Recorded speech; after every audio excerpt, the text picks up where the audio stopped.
Hello friends and welcome to 100 Days Horse Rescue Farm Edition. For the first time ever, you can play on this exact world for yourself. All you have to do is go to horsegamenews.com to get the mod pack and save file for free. In this challenge, I have to turn this beautiful patch of land into a thriving farm, complete with crops, animals, and upgraded buildings. But the twist is, throughout the world there are horses in need of rescuing, and I have to talk to people and gather clues to figure out where they are and how to save them. In this cozy adventure, we sell our crops, buy livestock, and bring our sick horses to the vet for checkup. The only rules are no stealing and no killing animals. And in case you missed it, I have teamed up with some of the most passionate horse gamers to bring you horsegamenews.com, a place where you can go to find out about new horse games,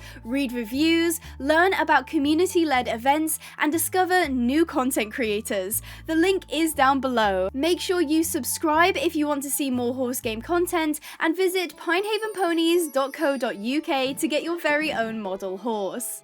Day 1, I loaded into a beautiful meadow where I immediately spotted 2 wild horses. They were absolutely stunning, but as this is a rescue challenge, they would be left alone to live in peace as they were not in any peril. I was already equipped with a backpack, and inside there was a simple knife, some bread, a sleeping bag, a tent, and a campfire. Everything I needed to set up a temporary campsite to get started. I also had my farming skin on. How cute is this? I'm in overalls. I spotted some trees in the distance and headed towards them, hoping to gather my first bits of wood. The meadow was full of life. Butterflies, raccoons, horses, and birds all called this place home, which did mean that the soil was fertile and could sustain life. Before the forest, I gathered my first plants. Carrots! They would likely be my first crop once I began farming. I wandered into the woods, admiring horses and gathering string from a tree, before stopping dead in my tracks. A brown bear stalked the edge of the pond. I did not intend to disturb it, giving the creature a wide berth as I went about collecting flowers for dye. I did enjoy crafting items in all colours, so this meant I would have my pick when it came to buckets, gates, blocks, and hay nets. Soon I felled my first tree with my bare hands, and collecting up wood and making a crafting table, where I made a single wooden pick. My plan was to descend into the earth and collect ores and minerals, but I have to be honest, this is the most boring chore that I have to do in these 100 days, so I procrastinated by whimsically collecting more flowers. Frolicking around the clearing, I failed to notice a second brown bear, and I almost ran straight into it. I froze, hoping it had not been antagonized by my proximity. Luckily, the bear was feeling generous and did not attack, so I swiftly backed away until I was a safe distance. After turning my flower haul into dyes, I felled another tree to ensure I had enough wood, then dug a hole into the hill. I mined up enough cobblestone for a furnace and an upgraded pickaxe. I did have to sacrifice one of my logs for charcoal, as despite this shader pack being absolutely stunning, it was also dreadfully dark. Equipped with a torch and a shiny new pick, I descended into the earth where I collected a vast amount of resources, trying to ensure I could keep my trips underground to a minimum. I mostly focused on iron, as the farm requires a lot of materials for things like gates, buckets, troughs, feeders, and equipment. I made sure to gather plenty of coal for torches and smelting, and after upgrading my pickaxe once more, I found myself in the depths of the deep slate, where I was thrilled to discover diamonds. I initially thought it was just one block, but I was incredibly lucky and walked away with 9 diamonds. I collected gold too, just in case a recipe called for it. The trading currency in this world was emeralds, but I was unable to find any. I found even more diamonds though, allowing me to craft a full set of tools. Happy with my pretty impressive haul, I emerged on the morning of day 2. The moon was full tonight, illuminating more of the forest. I just hoped there weren't any werewolves. I made my way back over to the meadow where I set up a campsite. The tent was cozy and pink, and the fire made sure my toes would be warm. In the morning, I wanted to do nothing but explore. This meadow was perfect for me to set up my farm, but there was a bridge I could cross to get to the nearest village and beyond, so I wanted to get acquainted with the new land. The bridge was in a state of disrepair. While it was once grand and sturdy, now it was missing planks and the wood was starting to rot.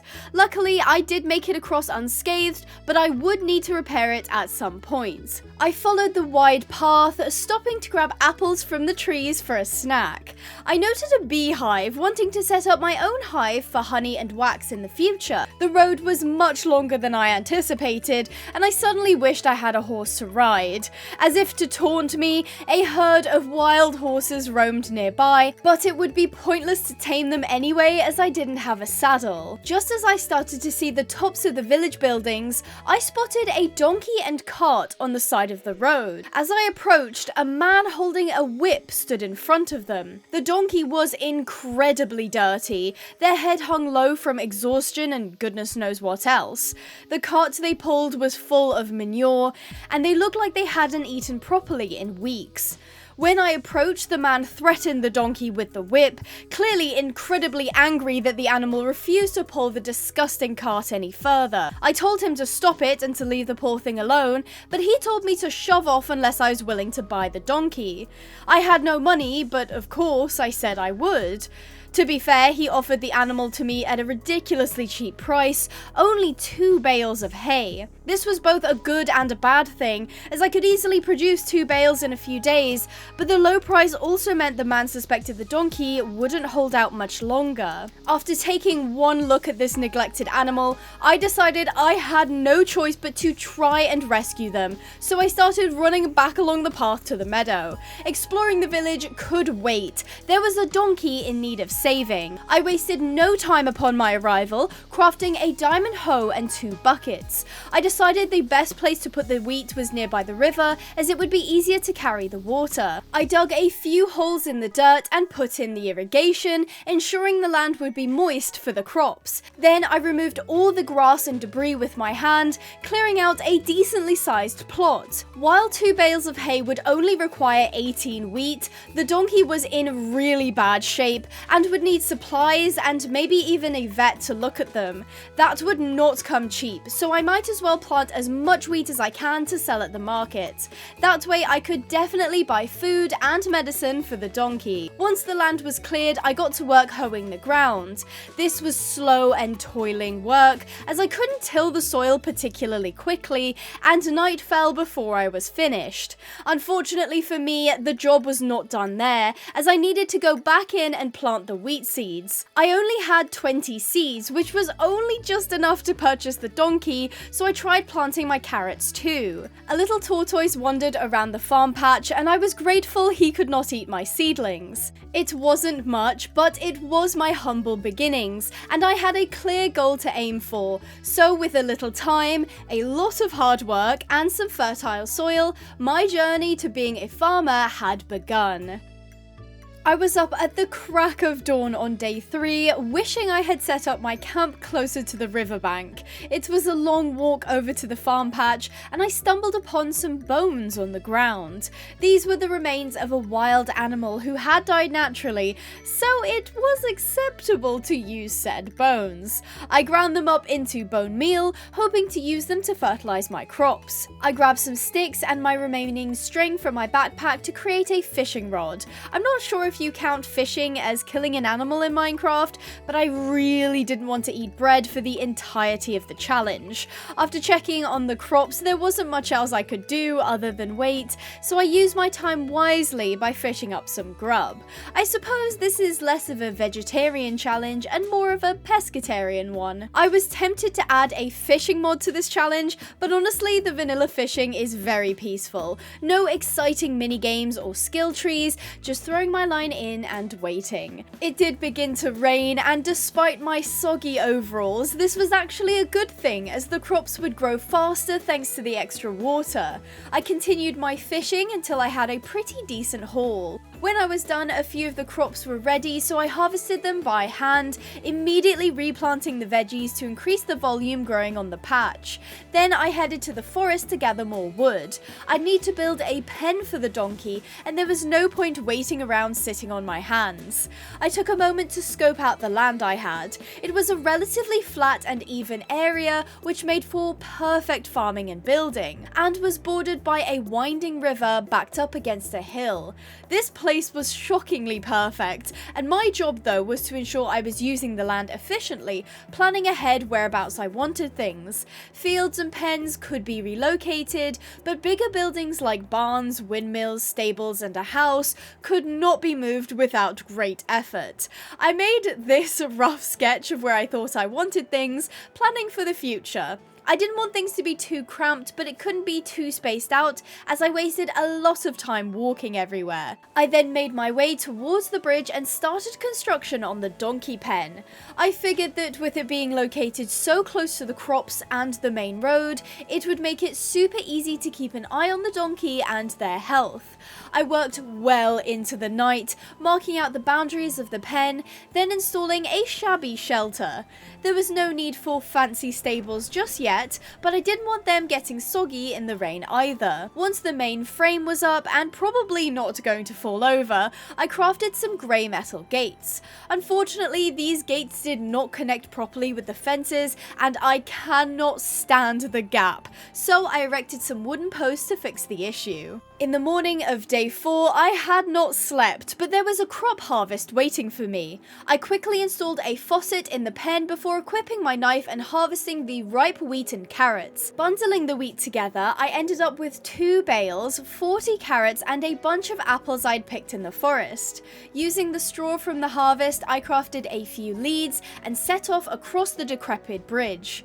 I ran as fast as I could, finding the man and donkey in the same spot. The man offered the donkey's paper for 2 bales, and I found out his name was Nugget. Poor Nugget was finally free, never being forced to drag a cart around at the threat of a whip ever again. The first thing I did after leashing him was detach the cart of manure. The man didn't say I could take the cart anyway, and Nugget and I headed towards the village, hoping to get him seen to by a vet. This village was literally called Market Village, and it was pretty small, the main attraction being the various stalls buying and selling goods, including a wide range of animals and livestock. This was the perfect place for trade to flourish, and I figured I would become a frequent visitor due to the farm. Luckily for me, the village did have a vet who hung around by the livestock. We beelined towards him, and he immediately stopped to check the unwell donkey. After looking him over, he noted the donkey was completely unvaccinated, had not been dewormed, and was bleeding and uncomfortable. At this point, I was pretty darn concerned, as I had seen the prices of medicine that the vet was offering. Luckily, after extensive checking, the vet diagnosed Nugget with some small cuts, probably from the whip that nasty man had been holding. He was also very hungry and tired, but that was something I was sure we could fix with some rest and recovery. The cuts, however, needed a more professional approach, as the remedy required vet wrap and antiseptic spray. Each cost 2 emeralds, so I left Nugget in the capable hands of the vet to visit Just Corey's stall. Oh yeah, I asked the members of my Discord server to share their Minecraft name so that I could put them into this world. The link is in the description. Don't forget to pick up the question prompt role. Your name suggestion could be chosen, and you might even be featured in one of these videos. I sold the last of my crops, mostly apples and carrots, and came away with 6 emeralds. That wasn't a lot, but it was enough for now. I returned to the vet to see about buying some medicine, concerned I may not have enough to afford food and medicine for Nugget. The first thing I purchased was the antiseptic spray, then visited Cadmex's stall where they were selling some equestrian essentials like feed, hay, pitchforks, leads, saddles, etc. What I was interested in though was the dried kelp. Not only was dried kelp used in almost all swem crafting recipes, but it was also used to make vet wrap, which would save me from having to buy it. I also purchased some hay and hard feed, then quickly set up a crafting table to make the vet wrap. I thought it would be best to do the first application here in front of the vet, just to be sure I was doing everything correctly. Just like that, I cleaned and dressed his wounds, and I removed his equipment to prevent it from rubbing at the newly treated cuts. Inside his saddlebag, I was relieved to find some supplies like a blanket, halter, brush, and bucket. Nugget was absolutely filthy, and I needed to fix that before we headed home, and unfortunately I did have to buy a hoof pick from the vet, and my emeralds were almost completely spent now. But once I had the kit, I gave his coat a thorough groom and picked out his feet so he would be more comfortable. On our way back, the light faded quickly, and in the darkness, I stole the manure cart, mostly because I felt like it. That man was horrible, so I did not feel bad about it. Right before we got to the bridge, Nugget collapsed in exhaustion, and I wasn't about to drag him across the rickety planks, so I allowed him to sleep in the grass by the path. I ran the wagon across the river and rejoined Nugget, who was snoring peacefully. I hoped he knew he was safe now. I set up my campfire right next to him to keep warm and got tucked into my sleeping bag for the night. Day 5, we woke early, and I was nervous about crossing the bridge. If he tripped or fell through a rotted plank, his cuts may worsen, or he might spook at the creaking structure and refuse to cross altogether. We took our time. I first fed him some apples to increase his morale, before slowly making my way across, keeping my eyes on him. He followed, head low and treading carefully. Nugget was clearly not a spooky animal, more so a been there done that type, and I watched as he navigated the gaps and holes. I was so focused on him that I failed to pay attention to my own steps, and while backing up across the bridge, I slipped and fell directly into a hole. I landed in the river, a little frustrated at my negligence, but I couldn't stay mad long, as when I looked up, I was greeted with this sight. Little Nugget was staring down at me, and he looked so freaking cute and goofy. He's literally looking at me and wondering what I'm doing stood in the river. Embarrassed, I waded out and Nugget met me on the other side. We headed to the donkey pen where I picked his hooves again, brushed him and tended to his wounds. Luckily, because we had kept the cuts dry and clean, they had already totally healed after the final application. Now I thought he would just spend the next few days resting and recovering, assuming the worst of it was behind us. But I realized that despite his occasional grazing, Nugget had lost his appetite. We had only just gotten home, so I hoped he just needed time to settle in, otherwise we'd be visiting the vet again soon. Now that he was officially living here, I crafted a sturdy iron trough and filled it to the brim with water. Then I created a green feed bowl for him, as his halter and bucket were a mint colour, so he may as well have everything matching. The poor donkey showed no interest in the hard feed, but with his hunger and dehydration low, I had to hand feed it to him. Deciding to leave him be for a little bit, I pulled out my knife and harvested a few ripe stalks of wheat, always making sure to replant the seeds. I then went back to my campsite and dismantled it. It was far too out of the way, and even though this was the site I eventually wanted to put my house, there was no sense in walking all the way over here when Nugget and the field were by the bridge. I set the campsite back up just behind Nugget's shelter, and we cooked the fish I had caught earlier. After a hearty meal, I checked in on him, and he was looking just as dejected as when I picked him up. The poor guy was going to need a lot of time to recoup, and potentially even another visit to the vet. I went to go cut down some wood, then I discovered a single apple tree readily bearing fruit. I plucked the apples from the branches and went back to camp, where I combined them with a sapling to make a baby apple tree. This way I could grow an orchard without spending a single penny.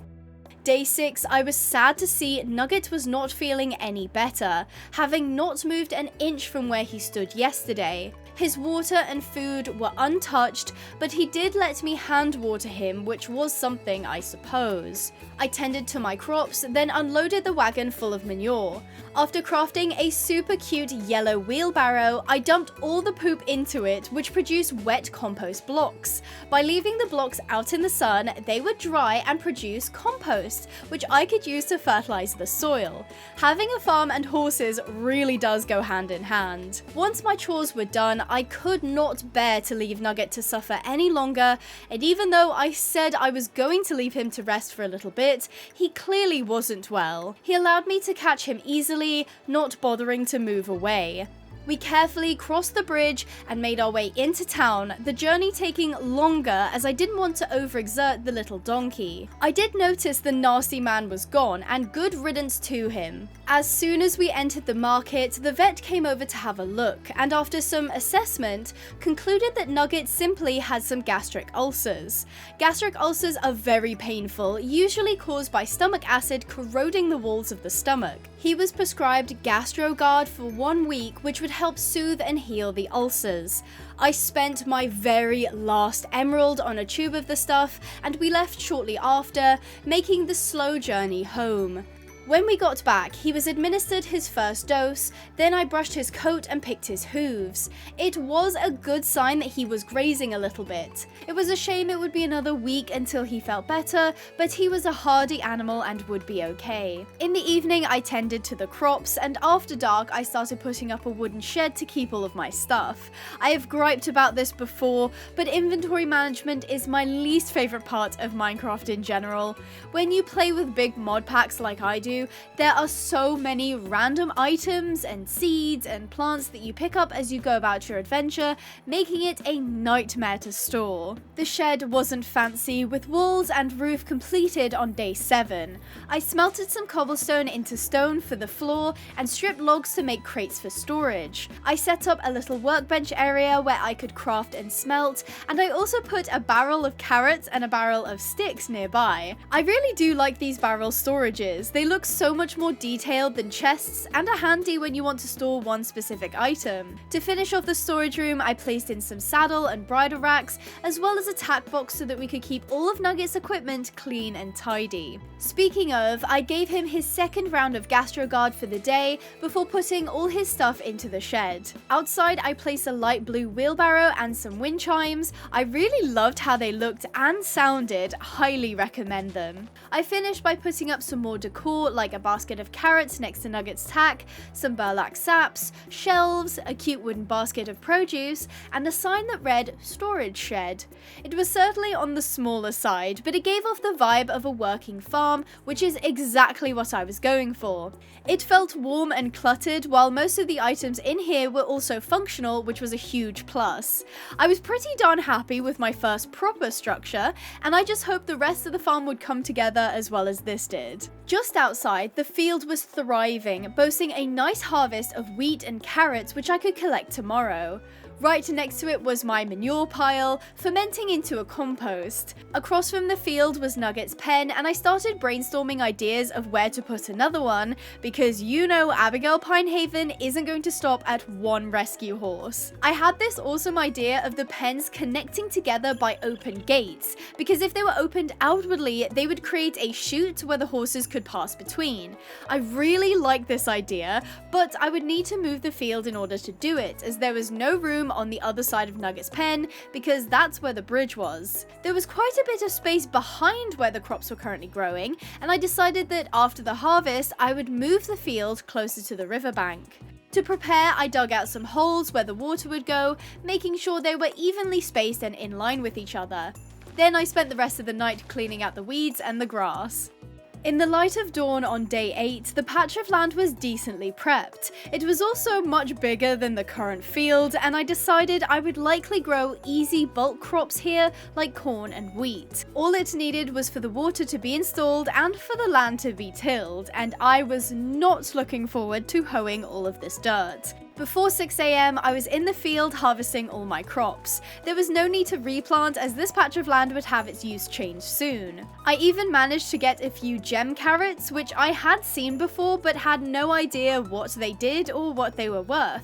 Suppose I just have to go to the market and find out. Once the whole patch was cleared, I filled in the water holes to let the soil dry up, and eventually the grass would grow back. I gathered up my crops and baled the wheat together, noting I had a total of 12 bales and 3 stacks of carrots, which would help me put some emeralds back in my pocket once they sold. I treated Nugget for his 3rd day of GastroGuard, and he was still grazing, which was a great sign.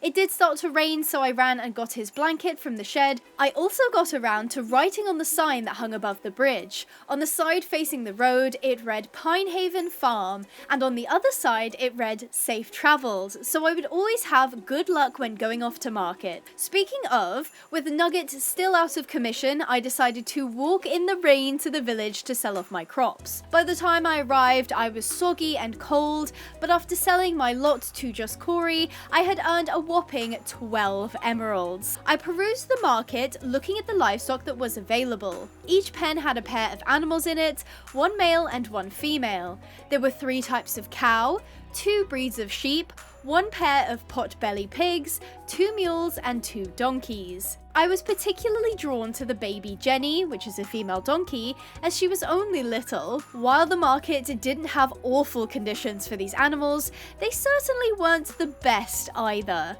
I walked up to Thunderhead Rev and had a look at the prices for each of the animals.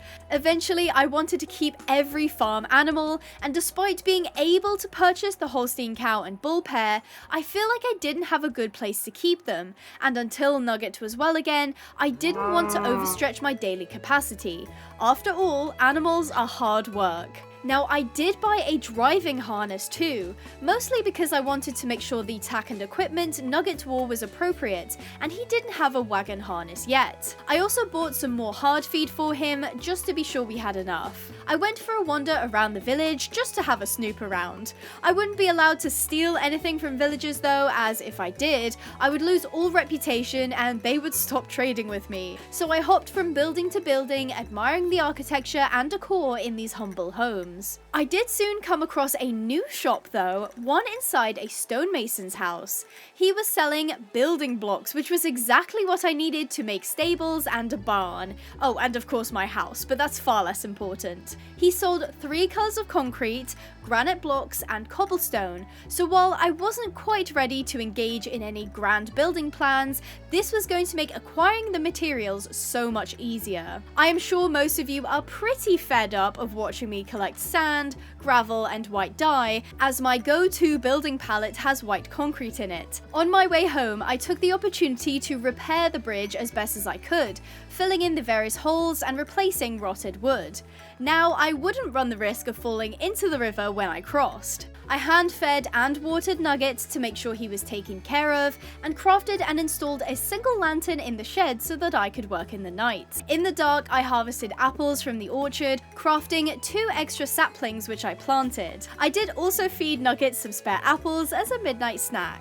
Day 9, the poor guy was still looking pretty dejected, so I gave him his 4th day of treatment and removed his blanket so he wouldn't get too warm. With the copious amounts of straw I had gathered in my last wheat harvest, I crafted a boatload of rope fences. These were actually really pretty, and I thought they would look so cute as field borders. While marking out the land with the rope fences, I decided to extend the dirt into the river to give me a little bit more room. Landscaping was always quite tricky for me, as I wanted it to be natural looking. After filling in and sculpting, I went back to setting up the fences. The field was going to be pretty big and perfectly rectangular. Once everything was in place, I was pretty darn happy with how it looked. Sure, the land jutted out into the river just a bit, but it wasn't particularly noticeable from the ground, so I wasn't too fussy over it. The sheer scale of the field was ginormous compared to the old one, and even dwarfed Nugget's pen. It was going to be a lot of work to plow and upkeep, but if I did everything right, then it would produce so much hay that I would rarely have to worry about money. There was still plenty of space on the farm for more paddocks and fields, and land management was going to be something I have to be super careful with, as I wanted to make it aesthetic as well as functional. I crafted a composter so I could turn unwanted seeds into bone meal, and then I set up some wooden posts as a little entryway into the field. I also added a barrel for hay storage, that way I could just deposit all the bales in here and know exactly where they were, plus it looked really cute. I realised I could place down the wheat, and it looked a little like straw bedding, so I put down a layer in Nugget's shelter, wanting to come back and add more once I did another harvest. With the day not quite over yet, I was back in the field clearing the stray bits of grass that had popped up. I then happened to remember a nifty little contraption that I could craft: the plough. All I needed to make it was 2 wheels and some planks, stuff which I already had lying around. The plough was way more efficient than doing it by hand because it could be equipped with 3 hoes at once. I had some spare diamonds and created 3 diamond hoes to go onto the plough. It was quite an investment, but it would certainly pay off if I could get this field tilled in a third of the time. Night had fallen and Nugget was busy snoozing. I finished up by installing a hanging feeder in Nugget's shelter with some rope. I did feel bad that the poor guy was stuck out in the elements, so I rudely awoke him and led him to the shelter. Here he quickly settled down into the straw bed, much comfier than before. Day 10, he was still snuggled asleep, and I waited for him to wake up naturally. Unfortunately, after he stood, it was clear he was still uncomfortable, despite being over halfway through his treatment. It was highly likely he had developed another ailment, which meant yet another trip to the vet. To be fair, that is pretty realistic. If you get an equine 4 as cheaply as I did, there was a pretty high chance they would have some major ongoing health issues. I gave him his 5th round of GastroGuard, pleased he was finally eating from his feeding bowl. After he ate 2 whole servings and I hand watered him, I decided it was best just to hit the road and go to the vet with him. He enjoyed a nice repaired bridge, and we made our way up the main road and into the market. When we arrived, the vet did yet another check, and we found a plethora of issues. On top of the gastric ulcers I was currently treating, he also had the flu, EHV, and tetanus. I have no idea how he got tetanus. I was very careful when setting up his field, and the only thing I could think of was if his horseshoes were rusted and he caught himself on them. This was absolutely terrible. To treat all of these problems individually would clear me out financially and leave me with a struggling animal I had to nurse back to health. I would do that 100% for him, but there had to be a better solution. Luckily, the vet suggested I give him the health boost shot, as it would clear all of his ailments immediately and restore him back to perfect health. Unfortunately, as it was, I couldn't afford the shot. It was 20 emeralds and I only had 10, and with my field currently inoperable, I didn't have any produce to sell. At this point, I was so defeated, coming to terms with the fact that I would have to fork over a ton of emeralds to the vet so that I could very slowly get my precious donkey back to health. Then, the vet told me that because I had rescued Nugget and I was trying my best to take care of him, they offered to pay for half of the health boost cure. That was so incredibly generous of them, and I thanked them profusely. Taking my New Balance to Cadmex's stall, I spent everything I had on a single health shot. The vet suggested I administer it immediately and that they would make sure I did it properly. Poor Nugget was not prepared for what happened next. I administered the injection, but the sudden sharp pain spooked him and he shot up into the air, rearing. This caught me off guard, but it also meant he had the strength to rear up, and once he landed, he continued to hold his head high. Whatever was in this syringe was a miracle formula. The vet told me it would be perfectly fine to bring him into work immediately if I wanted, but I said I'd give him at least a day to enjoy his new health. We went home, and the whole way back, Nugget strutted, clearly feeling himself again. He was such a cute little donkey, and I couldn't wait to get to know the healthy him. I released him into the pen, and he made a beeline to the hay net, only to trip on the straw bed and spin wildly. Well, he certainly had his energy back. He got distracted by the grass, so I took the opportunity to brush out his coat and pick his hooves. He went right back to munching when I was done, and I was so pleased he was happy again. I left him to his snacking and collected up the dried manure to turn into compost. I spent the next hour running water from the river to my irrigation holes in the field. It was mundane work, but when I was done, we were one step closer to starting up our agriculture again. After, I took a moment to appreciate a red butterfly that flitted above the grass. Butterflies really were beautiful creatures. I was so happy with how the rope fences looked. They were relatively cheap and easy to make, and they were a nice distinction from the oak fences in Nugget's pen. Speaking of pens, I started to mark out the new one between the field and Nugget's paddock, and I was intending to do my gate-chute system at the time. I wanted a gap between the new pen and the field so that things wouldn't feel cramped, and I completely miscounted the width of the gap between the new pen and Nugget's pen. Unaware anything was amiss, I added a third pen running along the field, again not calculating that the gap was way too big to connect them with the gates. Fortunately, at least, everything fit relatively well and left a spacious opening for a path. I worked on this through the night despite the rain and darkness, wanting to be as efficient as possible. Day 11, I ran out to put a blanket on Nugget, who had decided to sleep in the pouring rain despite the perfectly good shelter mere feet from where he lay. I decided that despite the bad weather, we may as well have our first trial ride to see how Nugget was getting on. I hitched him to one of the shelter posts and fed him his breakfast before heading to the shed to collect all of his tack.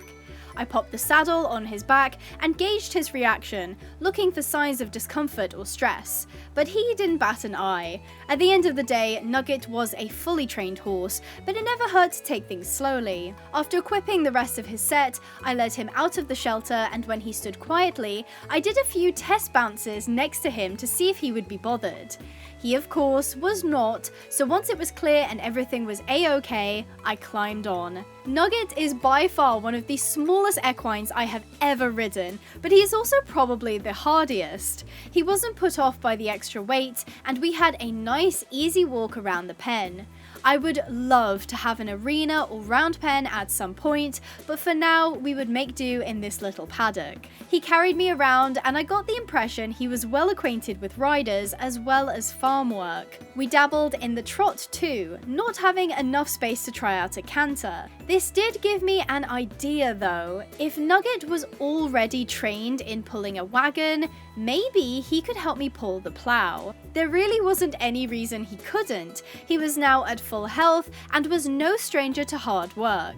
I didn't like the idea that he had to earn his keep, but if he was willing to help me with this rather large task, I would be so grateful. The rain kept at it, and after a short plod about, I dismounted, untacked Nugget, threw his blanket on, and left him to enjoy the rest of his day. I went back to work on the additional pens, making sure the entrances were centered and even. This is also when I realized my pens connected by chute idea wasn't going to work. Oh well, maybe I'll do it next time. I also popped up an identical shelter in the second pen and figured this could serve as a quarantine pen for when we got new horses, or if horses got sick. I was pretty sure it was far enough away from Nugget's pen that he wouldn't catch anything by proxy. Everything started to come together bit by bit, and I now had room for a few more animals. Since the new pen with the shelter was going to be a quarantine, I figured the pen below it could temporarily hold livestock, and if I needed more space, it could be converted into a third horse pen. I liked how close together everything was without being too cramped. It offered convenience without sacrificing aesthetic. I was very excited at the prospect of ploughing the field tomorrow, so after batting a moth stuck in the shed, I bed down for the night. This night also marked the start of the summer solstice, and you may notice the days are now longer and time goes slower, while the night rushes by more quickly. Day 12 was plow day. Nugget waited for me at the fence line, clearly unhappy his blanket was still on. He was probably a little hot in the morning sun, so after meeting me at the gate, I made him fully nude and groomed him. I made sure he had a hearty breakfast of sweet feed, then fitted his saddle over a wagon harness. Luckily for me, he didn't freak out at the harness, which would have been a valid reaction considering the way he had been treated in it by the previous owner. He was a clever donkey though, deciding to trust me against all odds. I just hoped he would actually help me out today. Once all of his kit was on, we headed out of the pen towards where I had parked the plow. We lined up and carefully maneuvered between the wooden shafts, don't laugh, that's literally what they're called, and I hitched him up. He was such a superstar, and I was so lucky that this mighty donkey was cooperating. I made sure the hose were raised to avoid tilling the dirt before we got to the field, and I mounted up, heading towards the rope patch of land. Poor little Nugget was very slow. I wasn't sure if it was because he wasn't quite back to full strength, or if the plow was just a little bit too heavy. He marched onwards though, not satisfied with giving up. When we finally made it to the field, I hopped off to drop the hose and they sunk into the ground. Now, all that needed to be done was pull. Nugget broke into a labored trot, fighting against the weight of the plow and the force of the hose dragging along the dirt. But he was doing it, slow and steady as my mum always says. We did the border of the field first, while sometimes we veered away from the fences, leaving patches of grass untilled. It was a pretty darn good job for our first go of it. When we finally made our way to the bottom of the field, we started going up and down in strips. I tried my best to keep us in a straight line, but it was surprisingly hard. Despite my blundering, Nugget stayed true and diligently heaved the plow around. The rate at which we were getting this job done was extraordinary. This would have taken me a ridiculous amount of time on my own. But with the help of my super steed Nugget, we had half the field done before noon.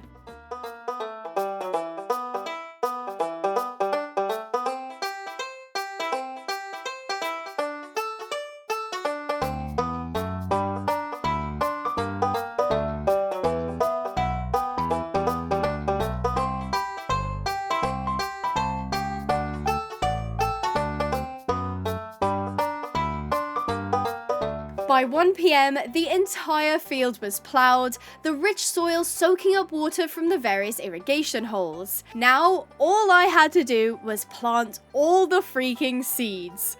Nugget was utterly exhausted. He had done such a wonderful job today, and I was so grateful for the little donkey. He had made the task go so much quicker. He had more than earned the rest of the day off, and I noticed he hung his head low from how tired he was, so I didn't remount. Instead, I led him out of the field with the plow raised and unhitched it by the entrance. Then we made our way back to his pen, where he was promptly untacked and began munching on his lunch. My work was far from over though, and after returning his tack to the shed and giving him a quick groom to remove all the sweat on his coat and soil in his hooves, I headed back out into the sun armed with bundles of seeds. Unfortunately, there was no contraption or equipment that I could use to make this go quicker, and I started the arduous task of planting every single seed by hand. It wasn't the most riveting part of my day, but it had to be done. I'm just pleased with how satisfying it is to watch me plant rows and rows of wheat. I didn't have enough seed to cover the entire field just yet, but within a few harvests this entire plot would be covered in bright yellow stalks. I had a quick lunch break and ate some cooked salmon, but then went back to work. Quick break for this POV. I laughed really hard the first time I did this camera angle. After hours of manual labor, I was finally out of seeds by 4 PM.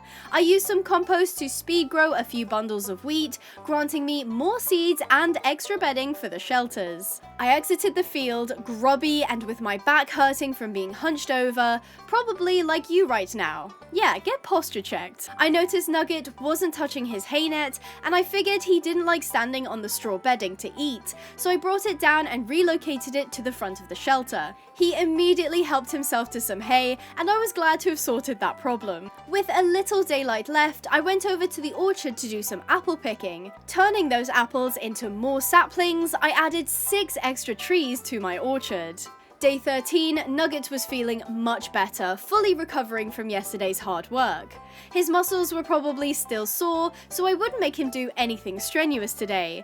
We had a cute moment where we stopped and watched the sunrise together. I then happened to see 2 butterflies breed, which I'd never seen before, so that was pretty cool.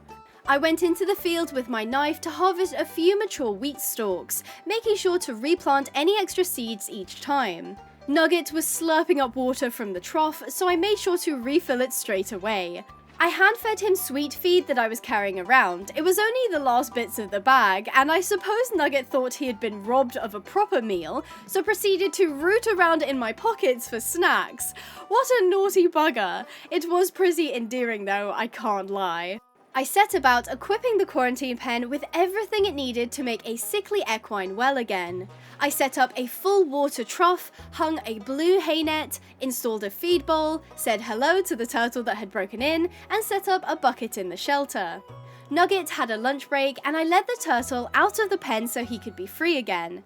I then installed shiny new paddock feeders into both of the pens, but Nugget didn't seem to approve of the new gadget, stubbornly standing with his butt towards it. I processed a few extra seeds for bone meal, then said hello to the donkey who was hanging out by the fence, enjoying the sounds of the wind chime. The only thing that bothered me now was the lack of pathing.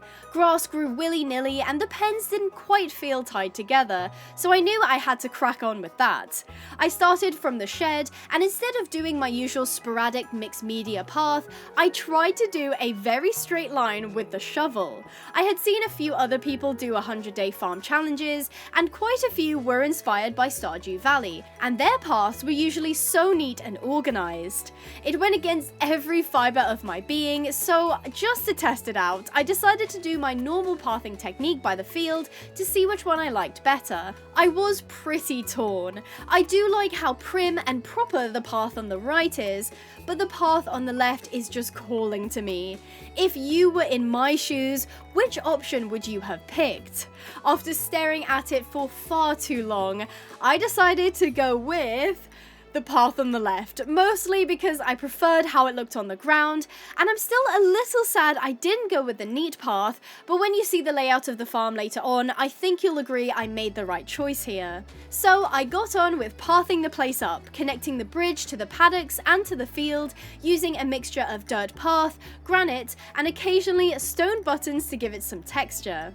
I like to do these kind of in-progress overhead shots so you really get a sense of how much things change over time. In less than 2 weeks now, we had decked out a donkey pen, a quarantine pen, a multi-use paddock, a shed, and the biggest wheat field I have ever managed to make. Nugget had settled into his new home super well. Please ignore the fact he is filthy. I do brush him before I go to bed. While his pen was originally just a temporary makeshift solution, I think it's quite practical, so for now, there was no reason to change it. Day 14, all of my beautiful wheat was ready. I wasted no time starting my harvest before 7 AM. It was very satisfying cutting through all the mature stalks, and I got so many seeds that I was pretty sure I could cover 2/3 of the field. I also got an abundance of straw, ensuring I could always make more rope and rope fences, which I had grown to adore. Unfortunately, once everything was harvested, I had to go back and replant all my seeds by hand. Oh, what I wouldn't give for some kind of planting wagon that Nugget could help me pull in the field. Off I went, back and forth, strip by strip, trying my best not to leave any bald patches in my wake.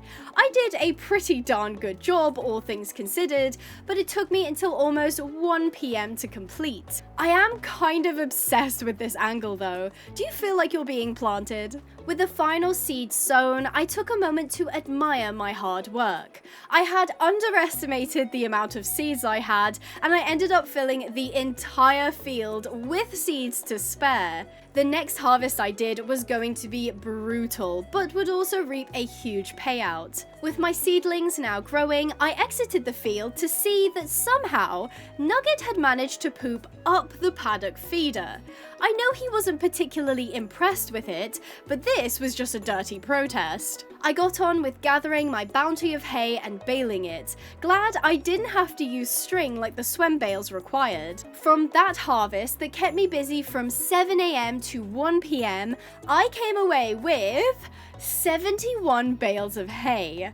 Not too shabby. I was eager to get to market and sell it all, and I figured I could use Nugget's wagon to cart everything into town. Yes, the wagon that used to hold manure. I swear I washed it. Of course, I would need a hardy steed to pull my wagon into town, and as if Nugget could hear my thoughts, he turned and tried to walk away. Alas, I was quicker, and we geared up, this time foregoing the wagon harness in favour of this breast collar set, just so I could see which one he preferred pulling with. Just like with the plough, I mounted and we walked out of the pen, carefully manoeuvring into the shafts of the wagon, then hitching him to them. He looked perfectly happy and healthy, and I was grateful he hadn't sustained any lasting psychological issues from being forced to pull a wagon before. He was actually much stronger today, and despite the cart being loaded with heavy bales of hay, he pulled it quicker than he had the plough. He must have been getting fitter as well, which was such a good sign. We took the bridge pretty slowly, as the last thing we needed was for him to trip or be spooked. That, and I've never ridden a horse with a wagon attached over a bridge. He crossed it beautifully though, not batting an eye at the unusual structure. I was very glad I had made the effort to repair it a few days prior. When we reached the main road, I asked for a quiet trot and Nugget obliged, picking up a lovely steady rhythm. He was really such a great equine. I was a little worried he would be stubborn, mostly because that's what his personality apparently was, and the fact that donkeys do tend to have a reputation of making their objections clear. Maybe he was actually stubborn, but so far I hadn't asked him to do anything that he didn't want to. I decided to take a shortcut into town. The road wound round far too long, and the shortcut was overgrown with grass and shrubs, so if I wanted to frequent this path, I would need to clear it out at some point. We pulled in front of just Corey's market stall, and Nugget stood quietly while I went around to the cart to unload it. Picking up my 71 bales, I sold them for a total of 23 emeralds. Not too bad if you ask me. I took my new balance into the livestock area of the market and perused Cadmex's stall. There wasn't anything I was in dire need of right now, as I had plenty of hay and hard feed for Nuggets. I visited Thunderhead Rev to browse prices for the livestock, and I was torn between sheep or cows. I didn't want to buy these super expensive breeds, but I had to choose between being able to produce milk and cheese or milk and wool. I decided to buy the rights to the Holstein cow and bull, mostly because they were the cheapest option available. I didn't want to blow all my money for fear of needing it to buy things from the vet if Nugget became unwell. I took my papers and unlocked the pen for the 2 bovine. I hoped Nugget would be okay with transporting them home, as I really didn't want to have to make 2 separate journeys. Once the wagon was hitched, we began a slow walk towards home with our new livestock in tow. Because I wasn't going to butcher any animals, I would likely give them all names since they were permanent additions to our farm. The sun set as we strolled along the dirt road, and I made sure to take a moment to enjoy it. It can be so easy to get caught up in progression and goals that you forget to stop and enjoy yourself. Darkness was upon us as we crossed the bridge, and luckily we had no incident. We dropped off the cart near the entrance, and Nugget helped me bring the cows into the spare paddock. This donkey was a ranch horse, pulled wagons, and the cutest little scamp I'd ever seen. Nugget observed the bovine over the metal gate for a while, and I wondered if he was familiar with cows or not. I returned him to his pen, and he immediately flopped into the grass, clearly in need of a snooze. Day 15, I tended to Nugget, making sure he was clean and had full hay nets. Then I went over to the cows, who were looking pretty comfortable in their new field. Using some leftover wheat, I bred the bull and the heifer, and they produced the cutest little carbon copy of the mum. I had my fingers and toes crossed that this was a girl, and I milked the mother for the first time. In order to find out the gender of the calf, I needed gender test strips, which was super easy to craft, but I needed paper. So far, I was yet to find or grow any sugarcane to make said paper, so unfortunately for Nugget, today would not be a day off. After I grabbed his tack from the shed, I waited for him to eat his brekkie before getting ready to head out. We walked past the cows, who were doing very well, and my beautiful field of immature wheat. There was a herd of wild horses hanging out by the riverbank who paid us no mind, and my plan was to try and stay by the riverside, but quickly the trees were too dense. We headed into the forest, and I had completely forgotten about the danger that roamed within. We came face to face with the brown bear from before, and Nugget reared up in panic, bolting. We would have careened straight into the pond had I not pulled him up. Luckily, once he realized the bear was not exactly nearby anymore, he let me steer him into the woods, giving the deadly creature a wide berth. The woods weren't very large, so soon we broke into a clearing where we could get back to the river. Almost immediately, we found some stalks of sugarcane, and I carefully harvested from the middle, leaving the bottom to regrow. I only had a few pieces, so we continued looking for more. I did accidentally strand Nugget in a puddle, which I don't think he appreciated, but he didn't panic, so it was pretty easy to pull him out. Clearly, Nugget was not in a good mood, as I tried to have some fun on our way back by hopping over a log, but he was not interested. I suppose I was now seeing more of his stubborn side. It was not a problem though, and we got home not so long after. Before putting Nugget back, I let him drink from the pond on the farm while I planted some sugarcane. Then we headed over to the orchard where he got some apples fresh from the tree. I did a lovely big harvest, then added some dirt pathing around the orchard just to improve the aesthetics a bit. I didn't plan on adding any more apple trees as I already had 12 fully mature ones which were producing a fair few apples in only a couple of days. Plus, apple harvesting was a little awkward as when you picked them, they sort of just flew everywhere and I had to do this big sweep after to pick them all up. Nugget and I trotted back to the pen, and while I was untacking, he did try to escape, then feigned innocence by eating from the paddock feeder, which he had pooped on again. I returned his tack and processed a few seeds, hoping to use the bone meal on sugarcane. This is when I realized sugar can't be bone mealed. That was news to me. I thought it was like every other crop, but apparently I just had to let it do its thing. I took the remaining cane and made paper, then made 4 gender test strips. Going to the cow pen, the calf watched me as I approached, and I was thrilled to see the paper turned pink, which means it was a girl. I went back to the shed and crafted 12 pink tags, that way I could keep track of their genders. The little calf was so adorable with the pink tag on. I absolutely love that feature of the livestock mod. While I was here, I milked the heifer. Now I had 2 buckets worth of milk. I installed a crate at the corner of the pen where I could store all the bits and bobs I used for the cows, then crafted a pitchfork and went to tackle Nugget's paddock.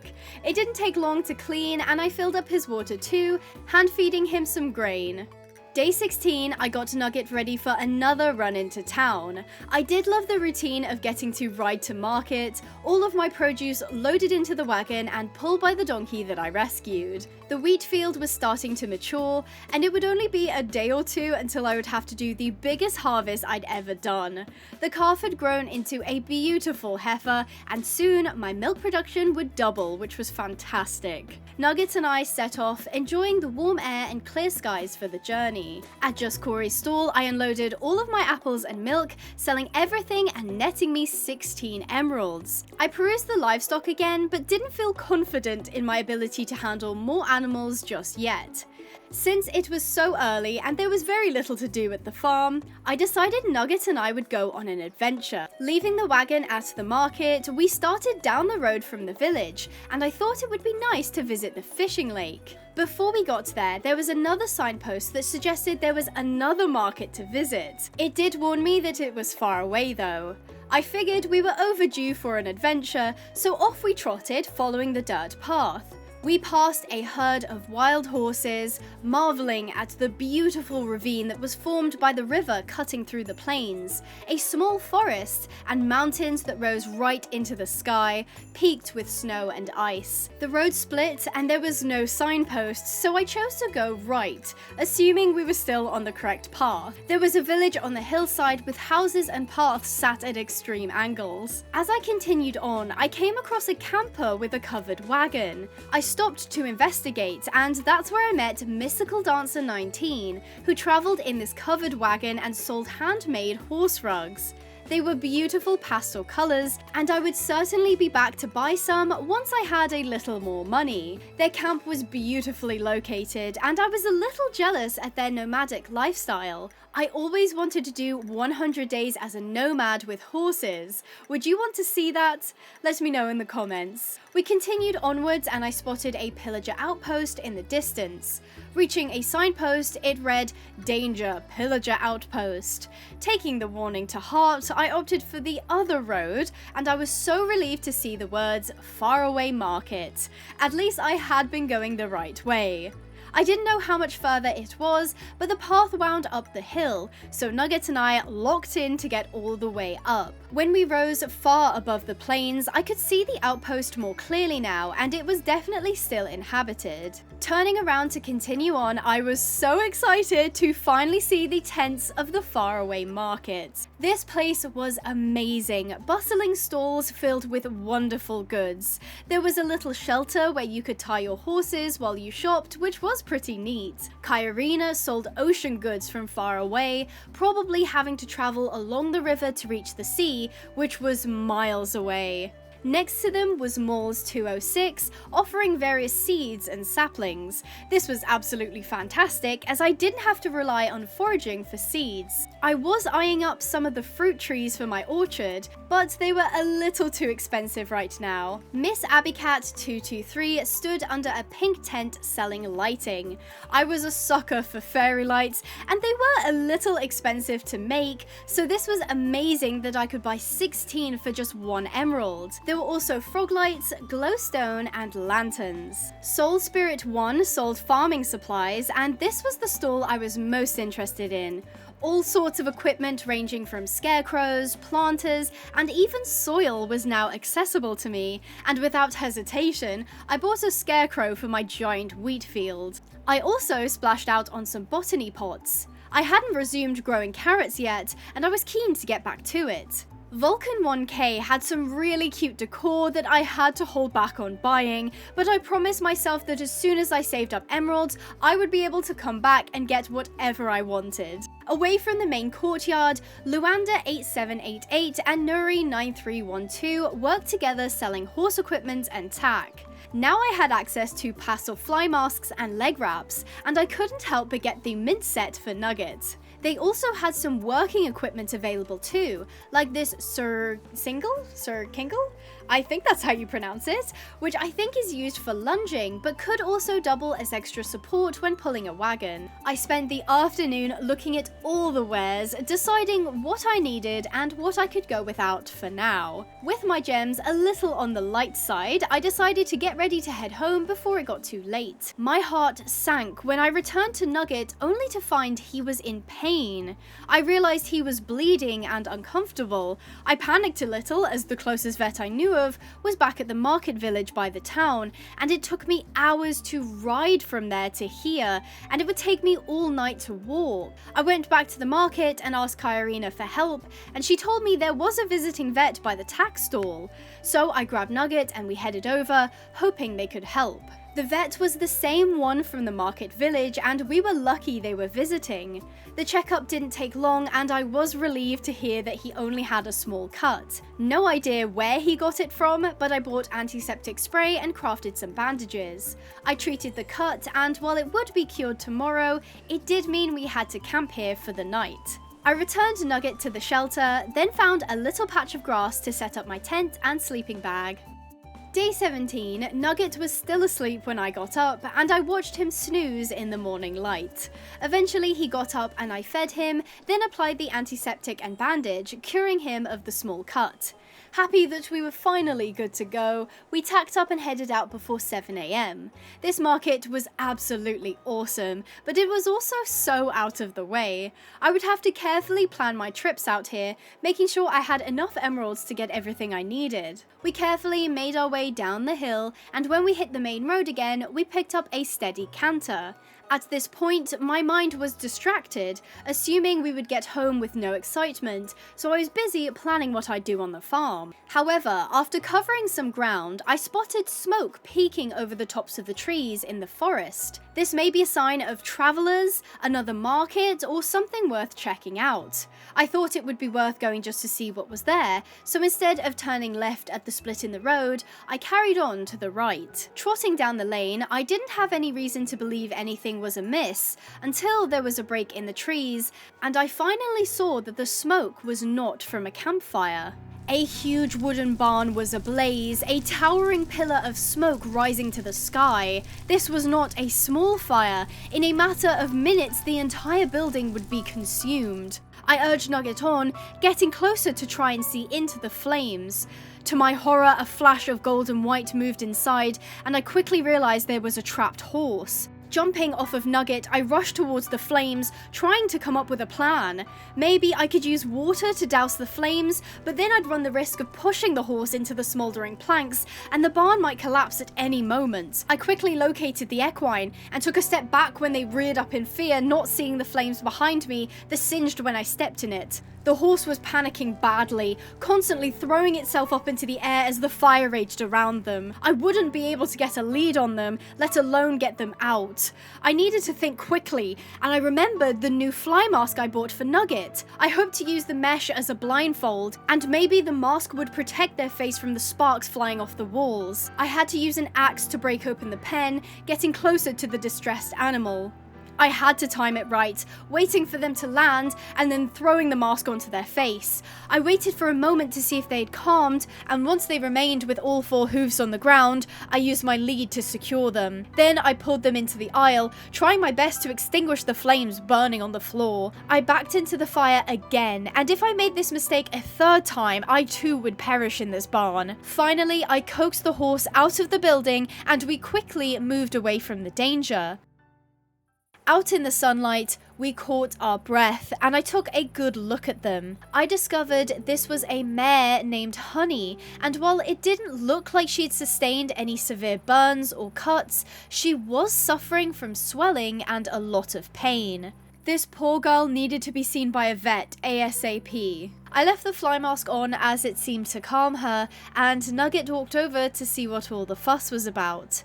I didn't have much choice in this situation. I had to mount Nugget and lead Honey to the market village where the vet was. We kept our pace at no more than a walk, and despite her injuries and stress, Honey limped along behind us, head lowered. I thought things were going relatively well until Nugget suddenly kicked out at Honey, and she caught the full brunt of his small hooves. I don't think Nugget was used to ponying another horse, and her proximity to his back end had irritated him.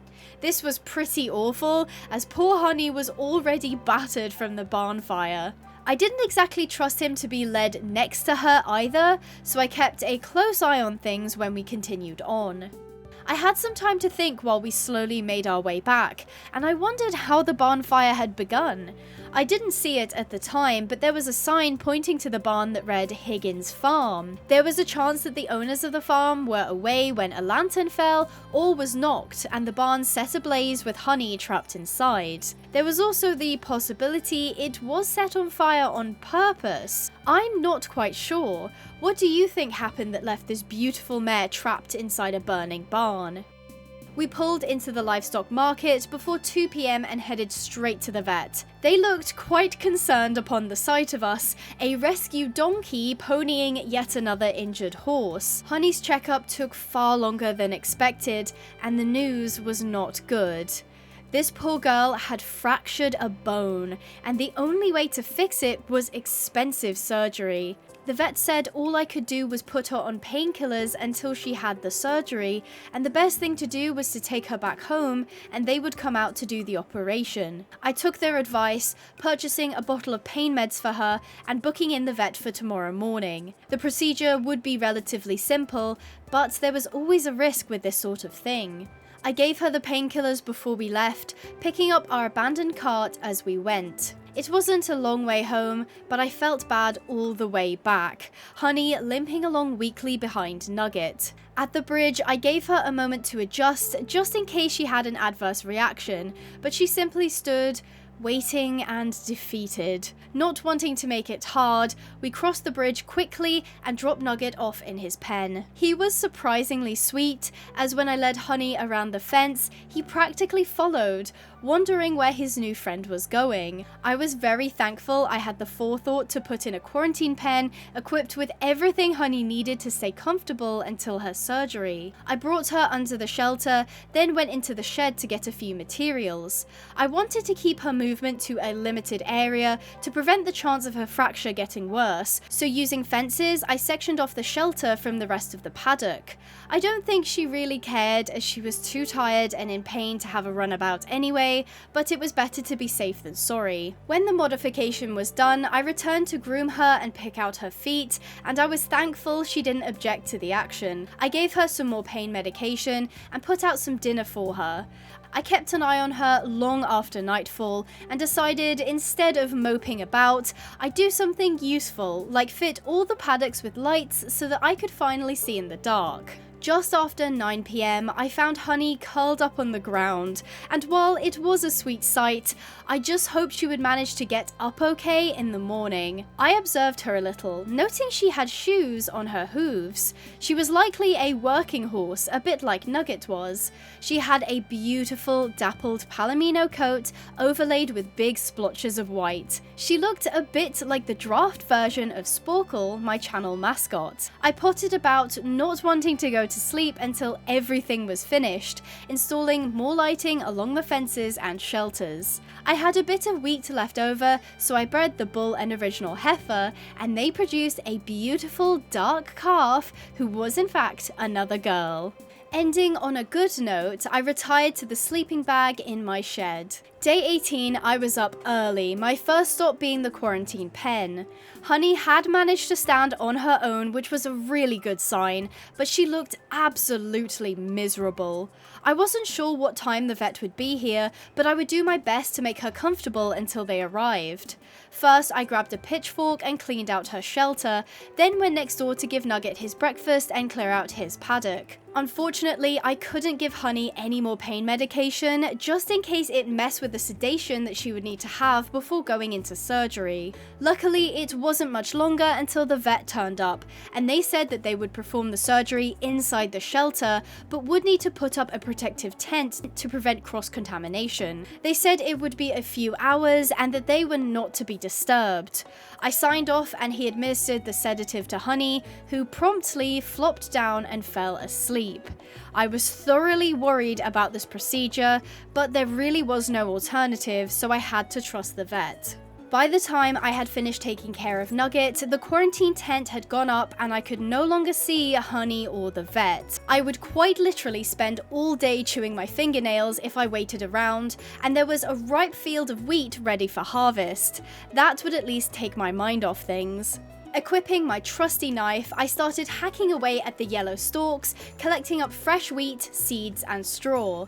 The field was ginormous and would take a while to get through, so I powered on even after it started to rain. Just after 12, the harvest was complete and my backpack was full to the brim. I wanted to get the replanting done before I baled everything, so after storing all the wheat, I was out in the field getting soggy whilst I sowed new seeds. I won't make you watch too much much of this, but just know it took absolutely ages. By 3:30, the final seeds were in, and I admired my work as I strode through the soil.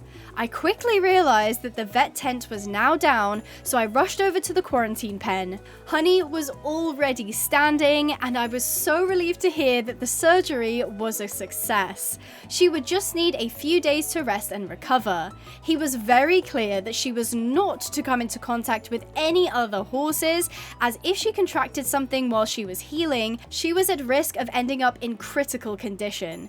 She was just a little sleepy still, so I decided to let her wake up in her own time. Shortly after the vet left, I ran into the shed to get Nugget's blanket. Honey would remain quarantined in the shelter for a while, just to be safe. Now that the main drama of today was over, I got back to farming by gathering up my huge harvest of wheat and baling it all together, netting me almost 3 stacks of hay bales. I was so pleased with the amount of crops I had grown, as once all of this sold, I would have a pretty cushy buffer for medication, food, and even building supplies. My final task for the day was putting my new planters to use. I picked a patch of land across from Nugget's pen and placed down 3x3 squares of planters. I had never used these before, so it took a moment to get familiar, but all I needed was some type of soil and something to grow.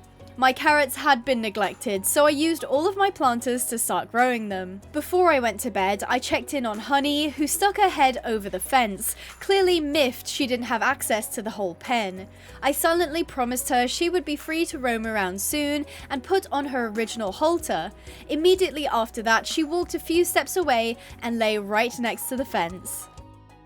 Day 19, the first thing I noticed was how well Honey was doing and was already enjoying some water. This was such a relief, and I was now 99% sure she would make a full and quick recovery. I wasn't quite ready to let her loose in the paddock, but she would have access to lots of food, water, and shade in the meantime. Nugget was also doing really well, and I got him tacked up so I could make a run into town with the cart. It was laden with bales, milk, and carrots, and I was very excited to see how much we could get for all of it. After arriving at Just Corey's stall, I tried to sell everything off, but because I was selling in bulk, they couldn't buy any more bales off of me. They said that I could sell the carrots and milk, but they would have more money for the rest of the bales tomorrow. That stroked my ego a bit, as I was producing so much hay that the vendors couldn't afford it. Look at me go! I walked away with 35 emeralds, the most I had ever made in one go, and immediately went to the builder's shop to buy supplies. I wanted a big red barn for the farm, probably to put the cows in, so I bought loads of red concrete.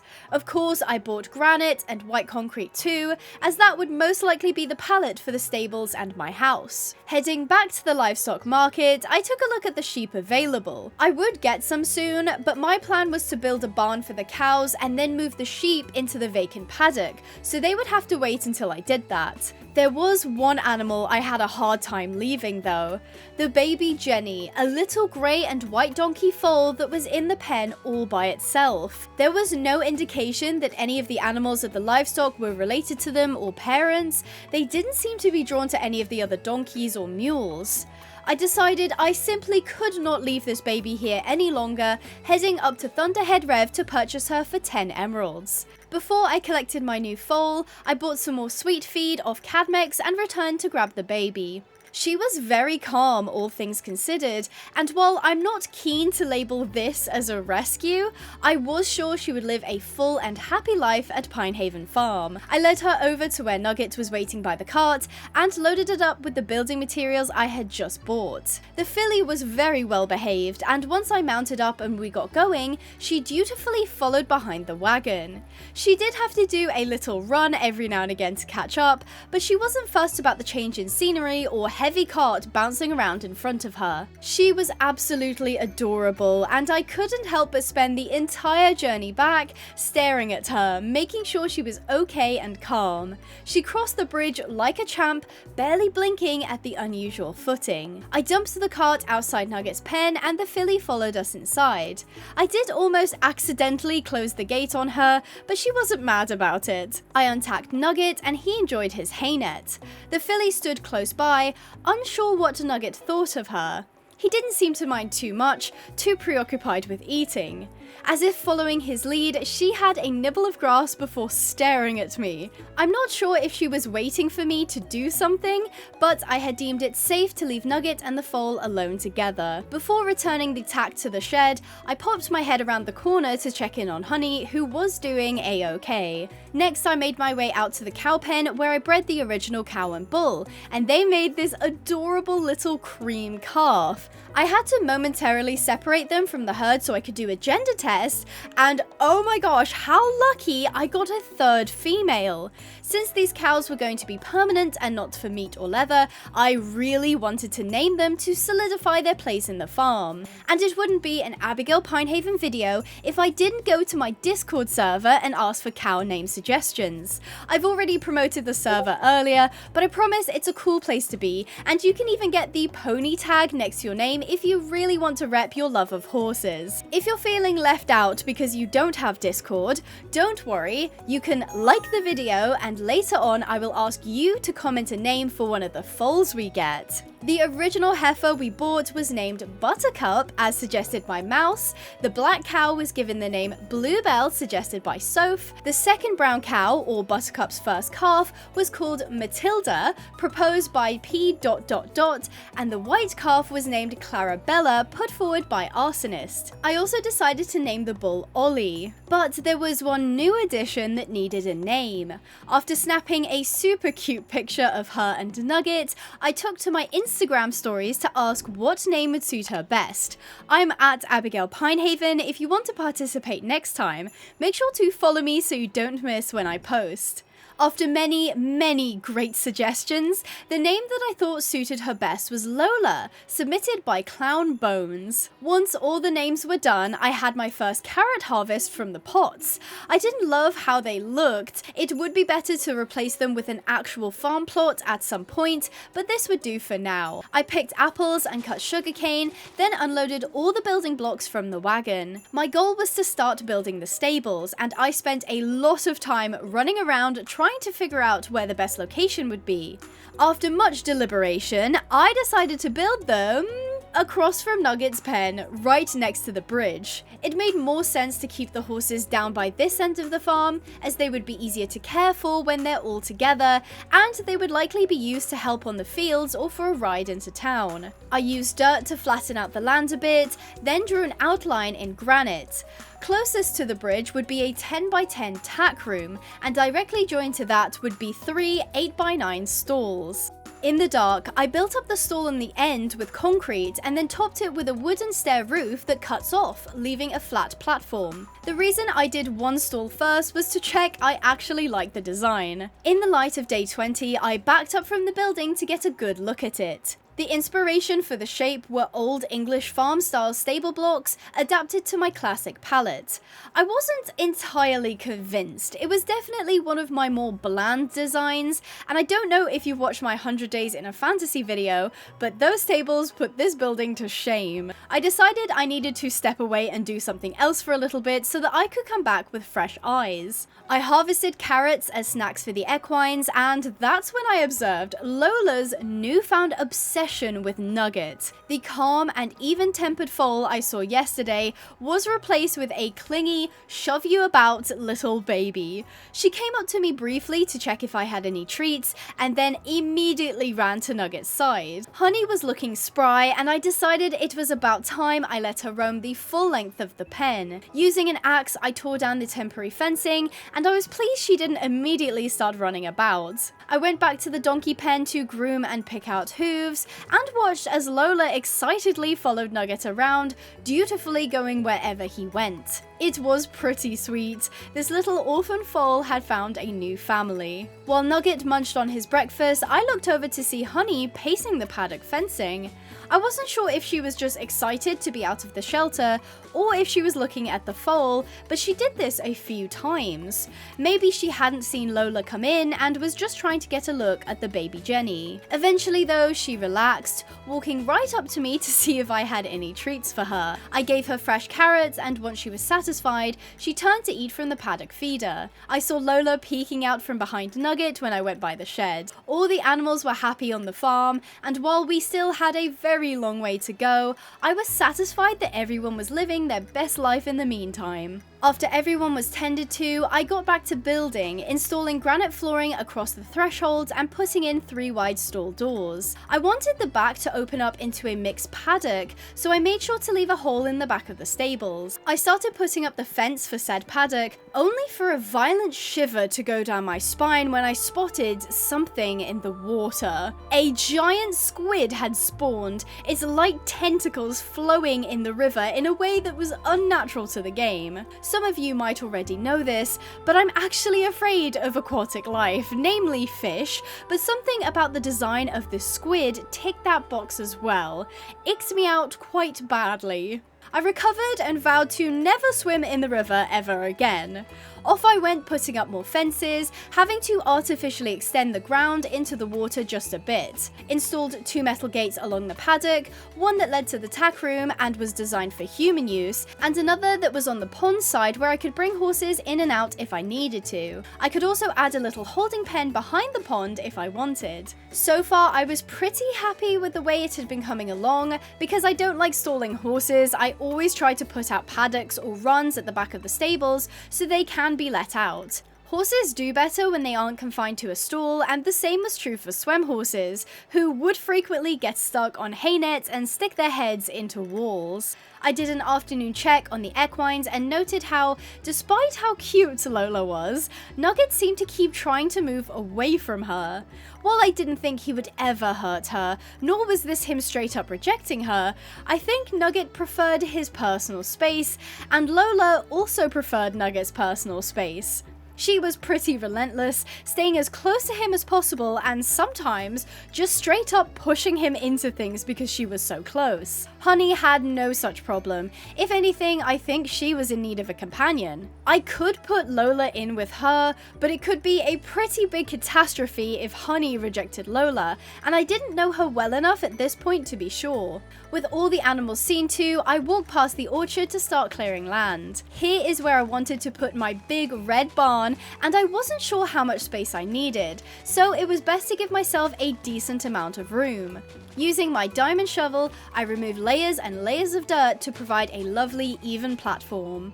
Day 21, I started putting down the outline of the barn in red concrete. I used Rectic 7's tutorial for the shell, but I wouldn't put in any of the automatic elements. I made a rough sketch until before 7 AM, where I abandoned my building to take care of the animals. Everyone was pretty much the same as yesterday, and I made sure to do key tasks like feeding, filling up waters, hay nets, grooming, and picking out hooves. My next big job was to tackle the ripe fields, so once everything was done, I started a very large harvest. Since we were bringing in a lot of emeralds now, I considered what future investments I could make into the farm. I counted out how many blocks the fields was, and it was 1,568 blocks in total. If I wanted to convert the regular soil into fertilized soil at 5 emeralds per 64 blocks, I would need 125 emeralds to buy enough soil for the entire field. This was going to be my plan going forward,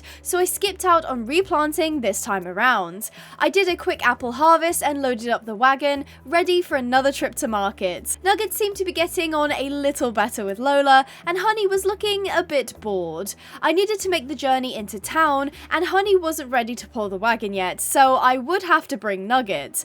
That would leave Lola on her lonesome, and I couldn't put her with Honey, so really, I only had one option. Group road trip. Nugget was brought to the shelter to get tacked up, and I watched Lola as she tried to drink from the big metal trough, but her neck was just ever so slightly too short, so she had to awkwardly sidle along to drink. Nugget was readied, and I grabbed Honey and had her wait by the fence. Then I had to bring the donkeys out. I made the decision then that because Lola was so enamored with Nugget, I likely wouldn't need to have her on a lead. Once Nugget was hitched up and Honey ponied behind, we set off over the bridge for town.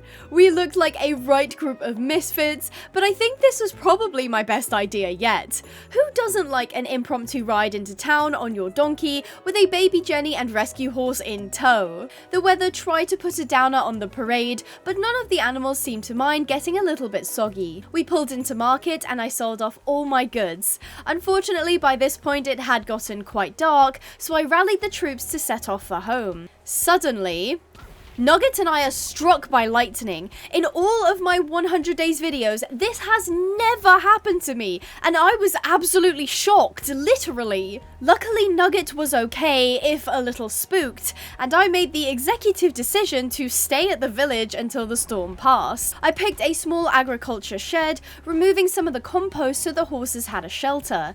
I noticed something was up with Lola though. She was no longer closely following Nugget, and she refused to let me lead her. I wondered if maybe she was shaken up by seeing the lightning strike, so I had to literally push her into the pen. Hopefully she was only a bit spooked and didn't have any lasting issues. Day 22, I got up from my sleeping bag and checked in on everyone. Nugget had thankfully not sustained any damage from last night, and both horses were just a little grubby from the mud. Lola, however, was still not allowing me to touch her. She stood in the corner of the pen and reared up when I tried to leash her. This was quite concerning, and I assumed that the shock of the lightning had made her skittish and untrusting. I couldn't leave her here, so I had to think up a way to get her home that wasn't just pushing her, because that would likely take hours. Instead, I remembered I could craft an animal wagon, and while Nugget and Honey would be far too big to fit in it, Lola was only little. I'd have to dash home to make the wagon, and I made sure she was secure before mounting up on Nugget with Honey and ponying behind. When we arrived home, I put Honey back in her pen and ran to my shed to do some woodwork. Luckily, it was dead easy to make, and with a few sticks and planks, voila! Animal cart! Nugget had remained tacked and I hitched him up. Then we set off for the village once more. We got there around 10:30ish and I rounded Lola up, pushing her out of the pen.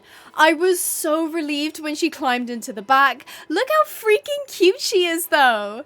With Lola secured, we started for home again, this time a lot less stressed. I think she was having fun being carted around, and despite the various bumps in the road, she never tried to jump out.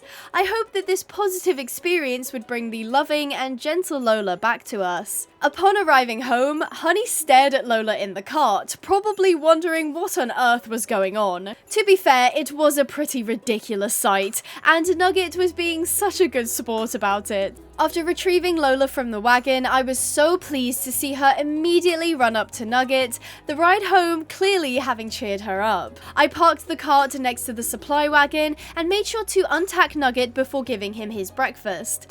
Lola resumed her playful pushing while he ate, and I was happy to see that despite yesterday's drama, all was well again. I got on with my farm chores, harvesting up the carrots. The planters were bothering me now. They were very aesthetically unappealing, so once I collected all the mature veg, I removed them, crafting up some more rope fencing and putting in a 7x7 square next to the path. I decided to make an identical patch right next to it, hoping to plant some potatoes I had found while foraging. The roped off squares already looked so much nicer than the planters, and I intended to have Nugget help me till the soil tomorrow. To end the day, I got back to work on the barn, following the tutorial as best as I could. Day 23, the two faces of the barn had largely taken shape, and I really liked how it looked so far. Even if the cows didn't actually need a building this big, it wasn't every day that I had a reason to incorporate a big red barn into my property, and this was really going to add to the farm theme. The inside and the roof had yet to be put in, but with the morning light shining, I had farm chores to do. Leaving the half-finished barn, I went to the paddocks to feed, top up waters, and groom the horses. Nugget still had a grey and white shadow following his every move. While I was in the shed, I stuck some cobblestone into the furnace to make stone for the barn flooring, then said hello to the two donkeys by the fence. I did need Nugget's help today, so I caught him and put his tack on, much to Lola's dismay. He was only going across the path and she'd be able to see him the whole time, but once he walked out of the pen, she followed alongside, not wanting to be apart from him. She was so freaking cute. I brought the plow over and made sure to clear out all of the plots, as stones and grass would catch on the hose, making a harder job. When they were clear, I put one brand new sprinkler into each plot. They were pretty easy to craft and were a step up from a simple hole in the ground with water. I hitched up Nugget and we entered the rope area. This was going to be a lot tighter than the great big open field, but once the hose were dug into the dirt, we got the job done pretty darn quickly. I could have totally done this by hand, but let's be honest, we all wanted to see Nugget pull the plow again. We had completed both plots before midday, and Nugget didn't even break a sweat. He was much stronger than when I had first picked him up, so now he made light work of the plow and wagon. He waited patiently while I sowed some carrots in one of the plots, filling the whole area with little green stems. I expected Lola to run straight to Nugget when he returned, but instead she shoved her little head into me, wanting cuddles and probably trying to find the carrots that I smelled of. Goodness me, this little Jenny had my heart. I went back to the plots and planted the few potatoes I had in the empty one. The sprinklers were working like a dream, and I especially loved how calming the sound was. Also, look how pretty the orchard looked with the barn behind it. I was so excited to finish it. Speaking of the barn, I grabbed some wheat to breed the cows. Out popped a little cream and white calf, and there was no way this one was also a female, right? Wrong, I had quite literally struck out with all of the calves. I decided to call her Daisy. It was a name quite a few people in the Discord suggested, but I also have a friend named Daisy. I had separated the newborn calf briefly so that I could gender and tag her, but the herd moved over to where she stood so that she wouldn't be alone. That was very sweet. I loaded up the wagon with milk, hay and carrots ready for another sale. I also popped the scarecrow I had bought at market between the two crop plots, and I liked how it looked there. I crafted some stone bricks so that I would be ready to build the roof of the barn at some point. And let's take a quick look at the overview of the farm so far. There were quite a few new additions from when you last saw it, namely the half-finished barn and the stables, plus the two new crop plots. I think the layout was working really well, and while the big red barn was the furthest building away from everything right now, I would only need to milk the cows once a day, so there wasn't any need to keep them super close to the paddocks. The place was looking busy and homey, but also functional and rural. Now all I had to do was actually finish the bigger buildings. Speaking of, I made a start on the stables. I can't remember why I bounced between the stables and the barn. I think it was because I'd get bored if I was stuck building something for too long. I was pretty much copying the design of the first stable, putting in the walls, and eventually the roof too. Well into the night, I replaced the tack room dirt floor with stone, mostly because in a working farm like this, stone flooring was hardy and relatively easy to sweep. In the stalls, I did the same thing, except I put rubber flooring in these. I was starting to think I had made the stables a little big, but Honey was a pretty big horse, so I didn't want her to feel cramped when she moved in. Day 24, I took another look at the stables and felt a little better about it, but I do know I could have done better on the design. Giving myself a quick break from building, I went on to do my farm chores, noting that the carrots were growing incredibly quickly, which was great to see. Nugget stuck his head over the gate and waited for me to come over, and at first I thought it was just him being cute, but I realized he was actually trying to tell me something.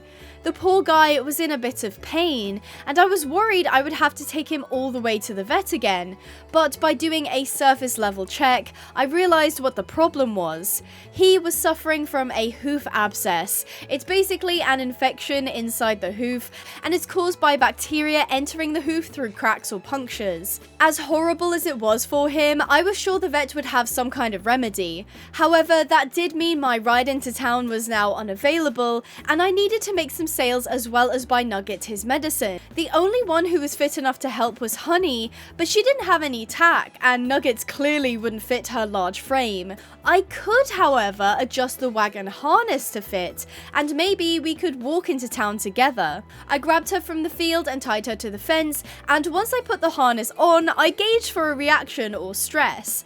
She didn't mind much, more excited to be involved than anything else. She was a farm horse, that much was clear. I hitched her to the wagon, and she was so much bigger than Nugget, her butt towering over the cart. I just hope she couldn't poop into it. Off we went, Honey in tow. She didn't seem keen on staying forward while we walked, which is why it's always better to ride the wagon horse, but we got there without drama. I sold everything off and asked the vet for advice on how to treat Nugget's abscess. He said to use some Epsom salt and vet wrap for 1 week, so I purchased the salt and started walking back with Honey. Since it was pretty early in the day, I thought now would be a good time to put in the shortcut that I mentioned earlier. I was pretty much cutting this corner every time I went into town, so I may as well make it an official path. All I had to do was clear some of the overgrowth, then use a shovel to create a dotted dirt path. I could have made it a solid road like the main bit, but I kind of like the idea of a more natural route forming from my horses and wagons coming through here.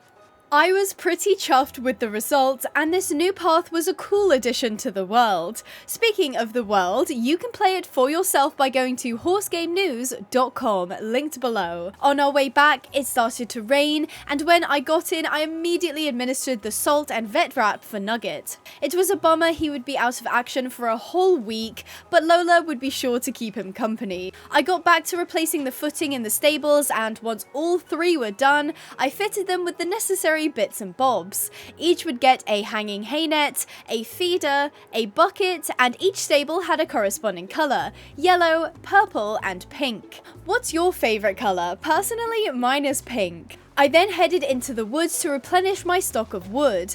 That evening, Nugget took shelter and was all wrapped up in his blanket, while Lola excitedly spun around on the straw bed. After toasting some oak leaves, I had stall shavings, and I created a little postage stamp for horses to sleep on if they wanted.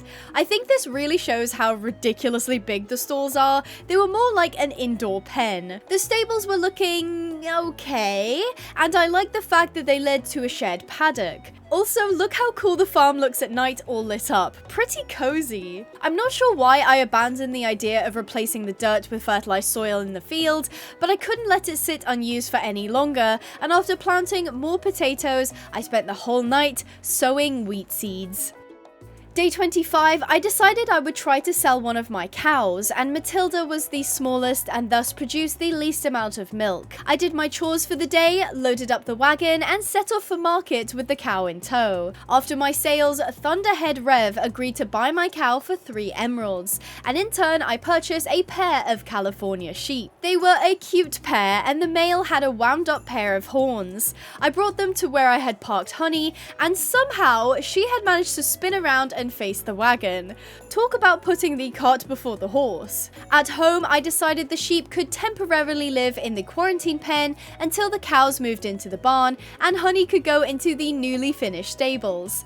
The stall was more than spacious, and she immediately helped herself to the grass at the threshold of the paddock. I sheared the sheep to make them more comfortable in the sun and crafted a spindle to process the wool. With that wool, I made some bareback tack for Honey, as it was the only tack I could make that didn't require leather. I got her all dressed up in the new gear, pleased everything fit and looked pretty good. Since Honey was fully recovered and strong again, I had a little sit on her just to test things out. She was clearly a trained horse and didn't mind my extra weight in the slightest. When I put her back in the stable, she did escape momentarily to eat the grass, but she was easy enough to catch. I then crafted a bunch of decor for the tack room, including a tack box that needed to be assigned to Honey. As soon as I opened the door, she made a break for it again, clearly believing the grass was greener on this side. Maybe she was also feeling a bit lonely in the stables all by herself. In the afternoon, I set up the tack room. It was still pretty bare bones and Nugget stuff would remain in the shed, but it was a start. Speaking of, I finally got to put the fly mask on Nugget, which he hadn't worn yet. He did look adorably silly with it on, like some kind of bandit. In the evening, I continued to work on the roof until day 26. This was much of the same, doing my daily chores and tending to the crops. I did notice that Nugget seemed to be more bothered by Lola. As she got a bit bigger, she really started pushing him around, and he didn't seem to want to enforce a boundary. So much so that he actually escaped from the paddock. I don't know how he did it, but he wasn't running amok. Instead, he just stood in the path between the pens. I think all he wanted was a bit of space, the poor guy. He had never tried to escape before, so I had to think of a solution, as this was likely not something that would just go away. I continued with my work, breeding the sheep and getting a male lamb. When all the important tasks were complete, I did a bit of decorating at the stables with flower pots and experimented with a skylight. I still wasn't happy with it, and at this point I was desperately trying to improve it with decoration. Then it was back to the barn. Filling in the entire roof took the rest of the day and all night, landing us on day 27. Morning chores included rugging all the horses to protect them from the rain, and I was absolutely determined to get these cows into a barn, so I promptly returned, excavating the dirt floor. I replaced the aisle with stone flooring, but the wings of the barn had oak planks, as it helped break up the monotony of stone and warm up the colour palette just a bit. Then all I had to do was fill in the stall dividers, going with white concrete topped with oak slabs. Then I installed metal gates and troughs in all of the stalls, and with that, the barn was officially move-in ready. It also had an upper loft where I could store hay and eventually process cheese too. By the time I rounded up all the cows, the evening had set in and I led them into the barn. Currently there were 5 cows and 1 bull, but I was hoping to round that up to 6 cows and I would relocate the bull after. Day 28, the cows were all settled in and I absolutely loved the new barn. It was spacious and had such a nice design, while still serving my bovine exactly how I wanted it to. The building itself stood out with its bright red colouring, but it didn't look odd or out of place, which I really loved. Overall, I liked this barn a lot better than I did the stables, which was a shame because this is a horse challenge after all. The only thing I felt was missing was a winch at the front of the barn, and using a stair, a stone cutter and some rope, I think I made a pretty nice looking decorative winch. I took some time to refurbish the loft of the barn, installing a crafting table, bales of oats, a workspace, crates and shelves to age cheese on. Then I worked on connecting the barn to the rest of the farm via a path, as this would help make it feel a little less isolated. I worked through the rain and observed Nugget being bothered by Lola. I did a carrot and potato harvest, loading up the wagon with fresh veg. In the evening, the cows were milked and the raw cheese set out to age, and I had Buttercup and Ollie make one last calf for the barn. The little girl would remain with her mum until she grew up, and when she did, the bull would eventually be kicked out. Day 29, Honey was readied for the market run. This time, I would be able to ride her since she had new tack. The bareback set was pretty lightweight and wouldn't cause any issues when worn over the harness. Unfortunately for us, the weather was still miserable, but we had crops to sell, so off we went. I was feeling adventurous despite the rain, and after trading in our harvest, I took Honey down the road to explore some more. This time, instead of following the signs to the faraway market, we went in the direction of the fishing lake. The road was quite long and had a few paths divert away, and I noted them for later. I kind of just wanted to stay on the main path, and I was glad I did, as after a few hours of trotting, we came across a new village. This was called the Mountain Village, mostly because it sat at the foot of a mountain. They had a much smaller market, one that was just a few stalls on the side of the road, but they had some new goodies. Shriek Soot sold backpack upgrades, which was absolutely awesome since I needed leather for those. I bought the crafting upgrade and a few others just to make my farming life a little easier. Across from them were 2 stalls, one owned by Bambi Horsey, who would buy jams, berries, and sugar. I made a note of this as I had a few berries I picked up from clearing land, and I didn't realize I could sell them or make jam. Next to them was Lucidity 170, and they had the cutest plushies for sale. I picked up a little cow plush to put in the barn. As there wasn't much else here, Honey and I started for home so we didn't get back too late. We picked up a steady canter, her long stride covering the dirt path with ease. We stopped off at the market village to pick up our wagon, and I suddenly had an idea. Since I had so many emeralds from my profitable sales, why not pick up a mule or donkey to replace Nugget as Lola's caretaker? Having a look at the selection, this big, beautiful Palomino mule caught my eye, and I thought he would be a pretty good fit. Of course, I had somehow picked the most expensive animal at the market, and he cleaned me out of a whopping 45 emeralds. Jeez Louise, I hope Nugget appreciated this. With our new mule in tow, we arrived home well after dark, and the mule was put to the quarantine pen, which was now free as the sheep were in the old cow paddock. I needed to introduce the new guy slowly so that Lola might take to him better. And finally, Honey was returned to the stables after a very long day, and I was impressed with how willing and calm she was, even after being rescued from a fire. Day 30, I asked my Discord again for name suggestions, this time for the new Palomino mule. A few people suggested the name Teddy, and I thought that suited him perfectly. He was settling into his paddock really well, and curiously looked over the fences at all of his new companions. The calf was grown now, and I gave them the name Betsy, suggested by Toby on Discord. This did mean poor Ollie the bull was going to be kicked out of his stall, and I didn't have anywhere to put him just yet, so he'd have to wait. I did my routine, and Lola was, well, Lola. Now that the barn and stables were done, I planned for my next big building project. I absolutely had to have a windmill on the farm. It is an icon and it always looks so beautiful. I was planning to do the exact same one I built in my original 100 days, since I liked that one quite a bit. To start, I had to do some terraforming, making sure I had a base for the windmill to sit on. I also wanted the sheep to be kept nearby, so there would need to be enough space for a small pasture too. Then I marked the outline of the windmill in granite, just so that I could see that everything fit. It started to rain, so I took a break to rug all the horses, and Nugget stuck his head over the gate, begging for a break from this boisterous filly. I promised I would take him out tomorrow. I added another farm patch across from the 2 existing ones. This time I designed it for watermelons and pumpkins since they grew kind of weird. It wasn't super optimized, but I think doing the stalks and diagonals would be the most aesthetic without minimizing output too much. I hoed all the squares by hand since this required more of a refined touch than Nugget pulling a plow. And with that done, let's take another look at the farm. It's a little dark because of the rain, but I hope you're starting to see the vision.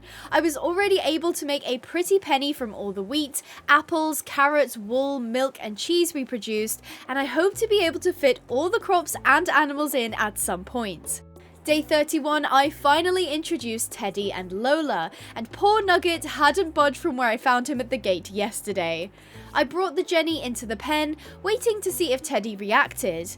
I don't think he was particularly interested because 1, he had seen her over the fence, and 2, they were both at the same market, so must have been somewhat familiar.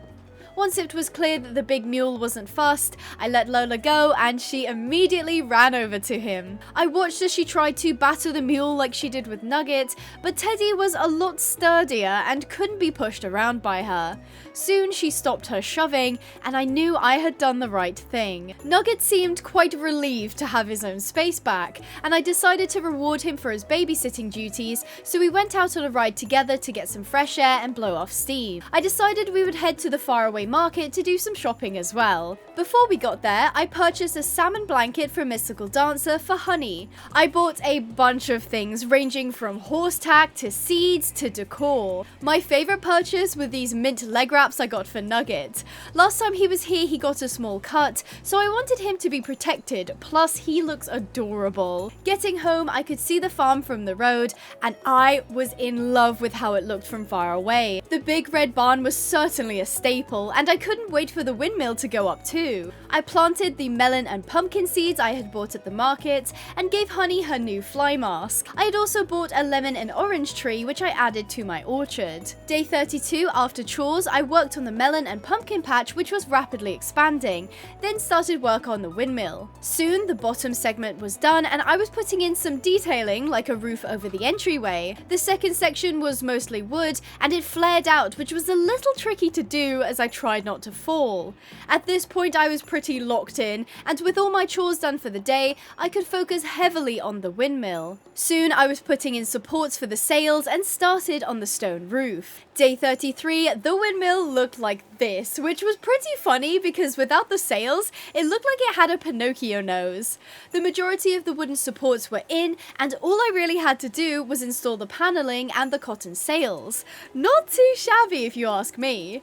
That morning, I saw a beautiful rainbow, and I filmed this in June, so it was very Pride Month coded. Nugget was in a far better mood, and I figured he was enjoying not having a little scamp push him around all day, and Teddy was handling said scamp super well. I did some pathing to the windmill and on a whim, decided to make a round pen. I can't remember why I did this, but I clearly thought we needed one ASAP. The round pen was moderately sized and could serve as a temporary holding pen if need be.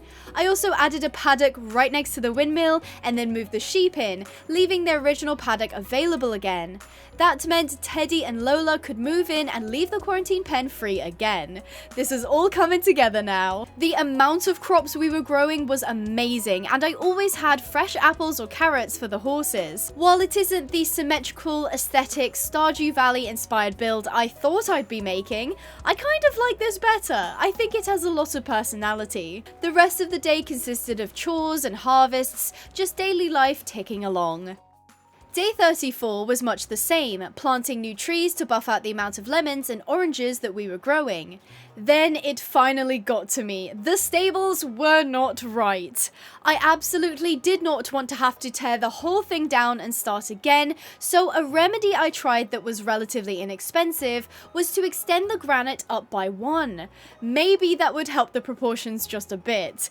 Now personally, I think this was a step in the right direction. At the end of the day, I'm working with a rectangle, so there's only so much I can do, but I still felt like the roof needed to be 1 higher. Instead of umming and ahhing over it, I put axe to wood and tore the whole roof off, raising the concrete by 1, and then took a look.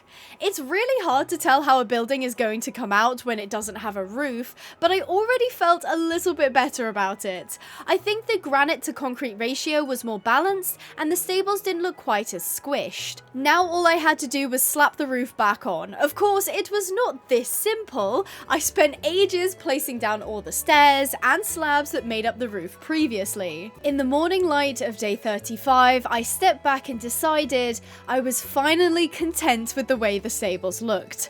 I don't think how it was before was bad, it's just that this is better. At least I think so. What do you think? Do you prefer the before or the after? Or maybe you think I've done a rubbish job at both. You can be honest. The updated stables had a little more flair, including skylights in all the stalls and cottagecore coded leaves on the roof. Sick to death of building, I did my mandatory jobs, this time bringing Honey and the cart over to the barn to collect my milk and aged cheese. Then I harvested pumpkins and melons and we went into the market to sell it all. I decided to go on another ride with Honey to make sure she was getting enough exercise. Not too far up the road, I discovered a man sat on the floor, and it looked like he had had a nasty fall. I asked him what happened and he angrily exclaimed he was heading to market with his horse and it had spooked, making off with the cart. He said it almost barreled through the sign, which told me which direction the horse likely ran in.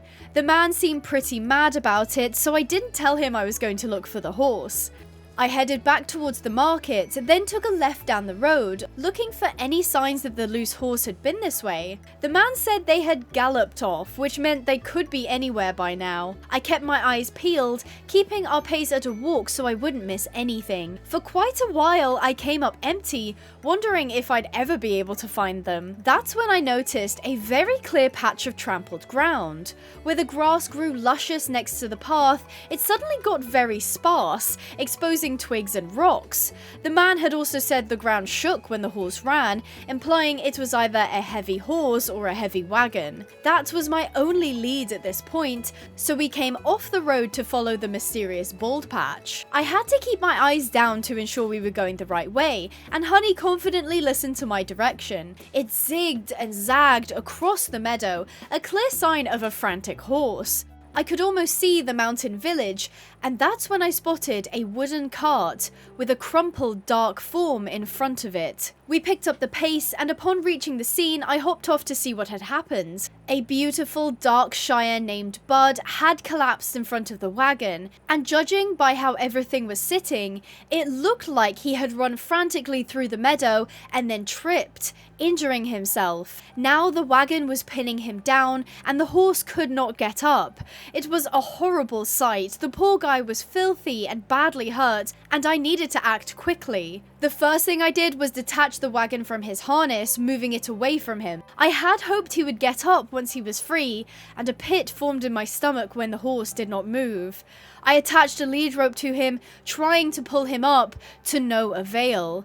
I pulled and pulled, and the lead rope snapped long before I could haul the heavy horse to his feet. My second attempt was to push him from his hindquarters, then maybe he could lean on me for balance, but I could barely make him tip forward, let alone get him to stand. This horse was suffering, and nothing I was doing worked. He was too exhausted and injured. He needed actual help, and the best thing I could do was ride to the vet and bring him here. I jumped on Honey, taking one sad look at Bud before urging her on in a gallop. We flew across the trodden path, and I could only hope Honey's strides were steady and she did not trip.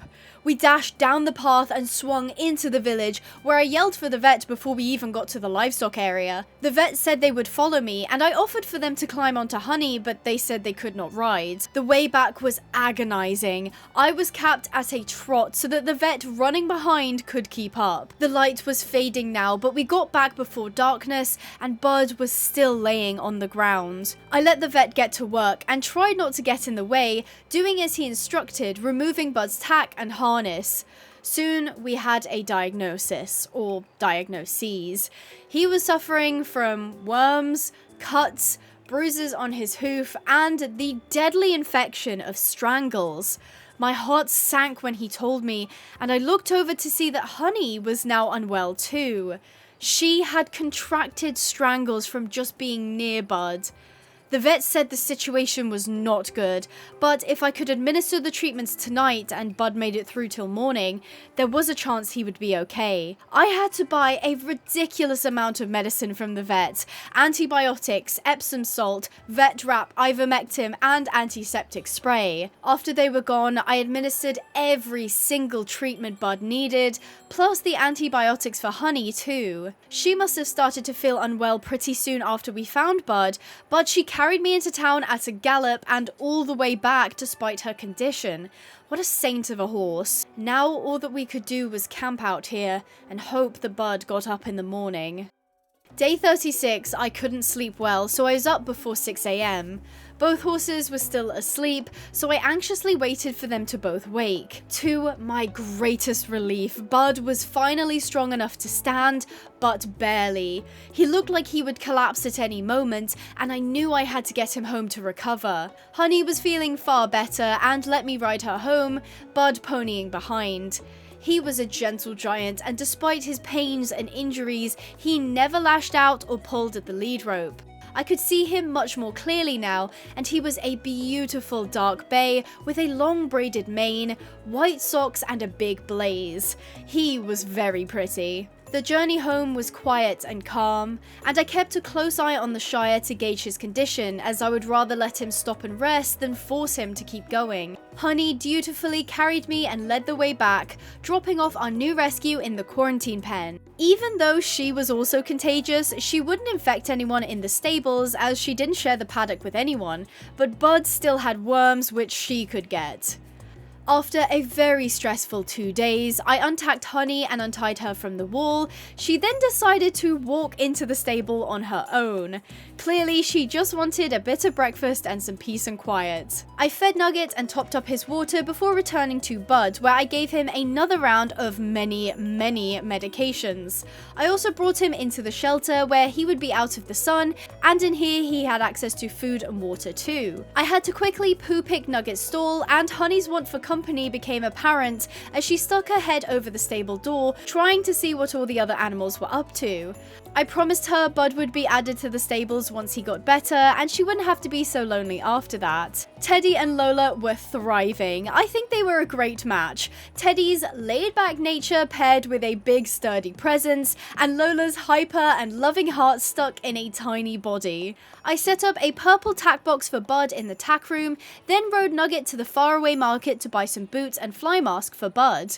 I also picked up a bunch of blankets so I'd always have spares. Day 37, Bud was all snuggled in his rug and he got his 3rd day of treatments. As the rain cleared, I enjoyed another rainbow, then promptly had to go back to the horses to take off all their blankets. I decided to continue work on the windmill, filling in all the walls and setting up the big beautiful sails. It took me most of the afternoon, but by the time I was done, I stood back to marvel at it. How freaking cool does this look? Tell me this doesn't bring the whole farm up to the next level. This was totally a vanity building. It doesn't actually do anything, but by goodness does it look good. This gave me new life, and I really felt that despite the critical condition of our new rescue, the farm was thriving and so would Bud. I added a hedge to the outside, wanting to grow some corn. It wasn't even or measured, I just kind of did what I thought would be pretty. I was tempted to use leaves more throughout the property, but I think it would give the place more of a cottagecore look than a farm look, although British farms are big fans of hedges. Placing in the irrigation, I tilled the soil so it would be ready for planting. You may have noticed the rain picked up again, so I had to go back out to the horses and rug them, this being the 3rd time today. When I thought my equestrian obligations were finished, I went back over to the windmill to put in another crop plot, and you won't believe what happened. The rain stopped again. This was getting a bit ridiculous. I quickly put up the rope fencing, placed in a sprinkler and connected the path. Then I went back to the horses. While I'm doing that, let's have another overview. Wow, the farm looks absolutely amazing. I'm pretty sure all that was left to do was to build my house and a chicken coop. Oh, and a greenhouse if I had space, which, let's be real, I do. I was also hoping to put in a few planters growing berries for jam.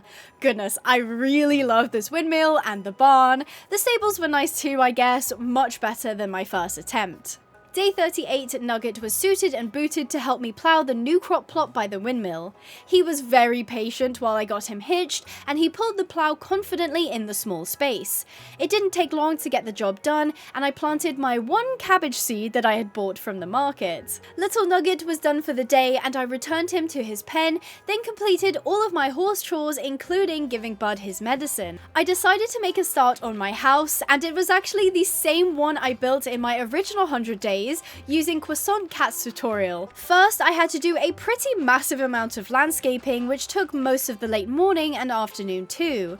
Then, using granite, I outlined the blueprints for the house, and while it may not look very big, I was never going to build a big house again after my 100 days in a desert house took me 7 days to decorate. This was going to be a beautiful white farmhouse, and I closely followed the tutorial, building the skeleton of the house in white concrete and adding the 2nd floor in with oak planks. In the morning of day 39, my house looked a bit like one of those sad modern prefab houses, but I had to take a break there to do farm jobs. Day 40, Bud was officially cleared of all illnesses and had now made a full recovery. This meant he could join Honey in the paddock, and I think she would greatly appreciate the company. I didn't think there would be any issues between them either, as they were generally very well-mannered horses, and they had already met when we first picked up Bud, but it was better to be safe than sorry. I brought Bud around the side so that they could get acquainted over the fence, and Honey looked over at him for a bit before walking away to go graze. I'm not sure if Bud was a bit offended at her lack of interest, but I turned him out with her and they promptly started munching grass together. With the pair happy, I loaded up the cart with more produce, and Nugget and I went into town to make some sales. On the way back, I decided it was time to get those bees I had seen all those days ago. I broke their hive and was chased by the angry bees for a while. They were so freaking small I could barely see them, but eventually they lost steam and I was able to catch them on a lead. Now all I had to do was bring them the short distance home and hope Nugget didn't try to kick at them. Thankfully, everyone got back unscathed, and after dropping Nugget off in his pen, I crafted a beehive. I set up the hive on top of a post by the stables. The buzzy little bees took to their new home very quickly. Day 41, I started chores before the horses were even awake, filling bowls and hay nets so that they would have their breakfast waiting for them for when they woke up. In the late morning, I added a frame to the second floor of my house, and it was going really well until I realized I was running out of building materials. I'd have to pop into town to buy some more, and Honey would appreciate the leg stretch. I was a little confused when I found the paddock empty, as Honey and Bud were out here this morning. I was sure I closed the gate, right? In my worry, I checked the stalls, only to find them together in one stable, Honey sticking her head over the door and Bud helping himself to the hay net. These two were so sweet, and I suppose by making the stalls this big, it did mean they could both be in here at the same time. Heck, you could probably have 4 horses in these ginormous stables. Unfortunately, I did have to grab Honey and go into town, and Bud followed behind, wondering where his new friend was going. I promised him we wouldn't be long and had Honey tacked up in a few moments. I brought the cart with us as I was really planning to stock up. In town, I bulk bought white concrete and granite as I didn't plan to build anything red or blue. Loading up the wagon, we set off for home, and I was confident I'd get my house done in a few days. Honey was reunited with Bud, who stuck his head over the stall door, and this shot is so pretty and aesthetic. Back to building, I put in more of the walls and started tackling the roof, glad that wood was an easy to obtain resource. Day 42 looked pretty similar, building out the deck around my house, installing the floors, some stairs, and putting in more walls. I absolutely adored the view from the upstairs window, everything framed in so nicely, it felt like the perfect farm. The shell was done by the afternoon and it was shaping up very nicely. I think a house like this is so well designed. It's simple enough to build and get resources for, but it looks so dynamic and has a lot of personality. I took a quick break to resupply my wood in the forest, then I was back at it, adding in the porch cover made out of campfires, adding in birch fencing, and a front door. Now that the exterior was largely finished, all I had to focus on was getting glass in the windows, decorating the interior, and adding a few little accents here and there. I found Honey and Bud huddled over a feed bowl in one of the stalls, clearly waiting for their dinner. Day 43, I expanded the cabbage patch, which was now completely filled with growing veg. I admired my corn, which grew next to the windmill, and gave the horses their breakfast. Back at the house, I was going to add a fenced area for growing and largely installed it, before deciding that actually I wanted a different design. Instead, I created raised beds by putting down dirt and bordering it with trapdoors. I made 4 of these squares, adding in a hole for irrigation. I hand-plowed the plots as Nugget would greatly struggle to plow the planters, plus they were only small. I had some strawberries and blueberries I had collected by clearing the land, and I planted them in their own dedicated bed. Jam production had officially started. I had 2 extra beds with no berries to plant, but I figured I could probably find or buy new berry types elsewhere. I headed to the barn, and you may have noticed Ollie has his own little pen outside, which he was quite enjoying. While I milked the cows, I noticed for the first time that when you did, their udders visually shrank. They'd fill up again when they were ready to be milked, and that was such a nice detail. I do love mods and features that add visual elements. Shout out Dragon's Livestock mod. In the late afternoon, I picked ripe fruit in the orchard, then did my evening rounds. Day 44, Honey and I went on a ride to bond, exercise, and sightsee. The ground was relatively even with some hill work sprinkled in, so overall it was a lovely hack. Day 45 was my usual chores and harvesting, and I finished the exterior of the house, including shutters and windowsills.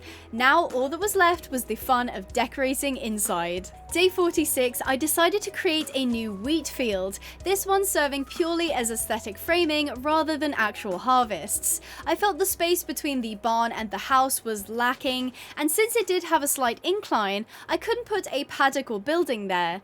So instead I did a diagonal field bordered by slabs and leaves. This was just for decoration, and I haphazardly installed sprinklers, hoping they would all irrigate the soil. As the area was just big enough to justify using the plow, Nugget and I teamed up to get the job done.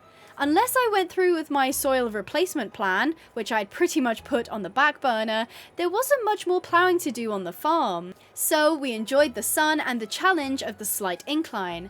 We tilled the outside first and then filled in the grassy gaps we'd missed in the middle and on the edges. It didn't take very long at all, and Nugget was returned to his pen before 5 PM, and I went back to plant all the seeds. The rain came with the evening, and I retreated to the windmill to decorate it a little. Windmills were originally used to grind grain or flour, but since I was selling all of my wheat in bales, I decided instead to make it somewhere where I could process wool. I set up a little workbench area where I could dye and craft, and placed in cloth baskets and piles of wool. Day 47, the weather was clear again, and off came the rugs. I spent the majority of my time crafting decor for the house, installing kitchen counters, a fridge, a brick fireplace, carpets, cabinets, a dining table, and chairs. I continued my decorating on day 48, adding in a plush yellow sofa, moss carpet, food and drink, paintings, and little bits and bobs. That concluded the downstairs, and it had a nice balance of homey and lived in. Normally I make the kitchen a very small portion of the house, but since we were a farm, I figured it would make more sense to have a big kitchen where we made jams, cakes, pies, and other baked goods. Speaking of jam, I needed a lot of sugar to make it, so just outside the porch I placed in pink and yellow planters for me to grow more sugarcane. I did a full harvest of my berries and stored them for later. Then it was back to farm jobs for the rest of the morning and early afternoon. Once I was done, I finally made my first batch of jam, strawberry jam to be precise, my favourite kind. I was thrilled to find out that I could actually place the jam, and the more you added, the more visually stacked it became. Again, shout out Dragon for the super awesome mod. That evening I did a mega harvest of everything, and on day 49, Nugget and I went into town. I found Honey and Bud pushing each other, trying to fight for a spot in front of the feeder. I decided it was best to separate the horses during mealtime to prevent resource guarding. Mind you, it wasn't even dinner time, so I'm not sure why they were kicking up a fuss. Day 50 was much the same, the only difference was that Honey and I took a ride to the lake to do some quiet fishing while she grazed. Day 51, I started working with Bud in the round pen. He was struggling a little bit with the tack, as he was associating it with work, and since his very bad spook and fall, wasn't keen on starting up again anytime soon. My job was to disconnect tack and work, and then eventually reassociate it with positive rides. Bud likely would never pull a wagon again, and he didn't need to. Honey and Nugget were more than capable and willing. Later on, I wanted to bake a cake, but I needed eggs to do so, and I had no chickens. The market village didn't sell them, and neither did the faraway market, so there must have been somewhere else I could get them. Day 52, it was raining and I did my chores, only to discover Bud had worms. He must have picked it up from the new round pen, and I had to quickly separate him from Honey to prevent her from getting them. My ivermectin had expired, so Nugget and I dashed into town to get some. I spent the evening decorating the upstairs, and on day 53, my hard work paid off. Now the entire inside of the house was done, and it was cozy and warm, and I left the window open because sometimes I'm lazy and I like to jump out because it's quicker. It was full of flowers and paintings, and I definitely leaned into making it colourful and vibrant. Even the balcony and porch now had new decor, and I can't lie, I was quite excited to see if I could use the telescope. The porch was cozy and served as a nice resting place where I could relax and admire how far far we had come. In my flow state, I moved on to decking out the tack room, creating a little kitchen area where feed could be prepared, putting in storage, adding in buckets and bowls, and of course, a cool rug to brighten up the room. This honestly didn't take much work, yet it was heaps better than the cold, barren room this was just a few hours ago. Day 54 to 55 revolved heavily around maintaining the farm, harvesting, doing chores, and keeping the animals happy. I had collected quite a bit of produce, which Honey and I took into town on day 56. When we had sold everything we could at the market village, I had to go all the way to the mountain village to sell my jams. On the way there, I noted a path which I hadn't explored yet. The sign it pointed down read Sunflower Village. Once I had done my delivery, we set off down this new path, only to almost immediately be blocked by fallen and overgrown trees. Clearing the road took longer than I thought it would, as I had to make sure it was wide enough for my big draft horses to come through with the wagon. I hacked and slashed, careful not to stand beneath falling trees. Eventually, we broke into a clearing, and I immediately saw why this was called Sunflower Village. Huge yellow plants faced us as we followed the new road, and as we continued, I noticed a section of meadow by the village that was covered in berry bushes. Of course, I was not going to pass up the opportunity to collect some, but soon I became too curious about the village to delay going there any longer. It was very easy to find the market tucked away in the back, and straight away I clocked the chickens in the pen. They had tiny little rabbits for sale too, as well as a pair of goats. Approaching the stall run by Birchwood, I browsed the prices for the new animals. The chickens were a whopping 5 emeralds each, and the cockerel 3, each bunny 2 emeralds, and the goats were going for 10. I purchased 1 chicken and 1 cockerel, finally able to get some eggs. Unknown_Cypher bought fruit, sheep and goat milk, coloured wool, melons, pumpkins, and corn. I actually did not know that you could milk the sheep until right now, so there you go. I already grew most of this stuff, so it's nice to finally have a buyer. Next door, Crumbs_ offered horse tack, and while it only came in salmon pink, it would be very easy to dye. They also sold pastel western halters, which I thought was super cute. I bought a full set of tack, then made a fatal mistake. While I was putting away my new equipment, I noticed I had forgotten to get the bridle, so I went back to the shop and in my distractedness, shift-click bought the bridles. I spent an entire stack of emeralds getting 21 salmon bridles by accident. By this point, I hadn't even noticed, too preoccupied with setting up a camp for the night. It was only when I opened my backpack to put them away that I saw I had 21, and I cringed at how much money I wasted.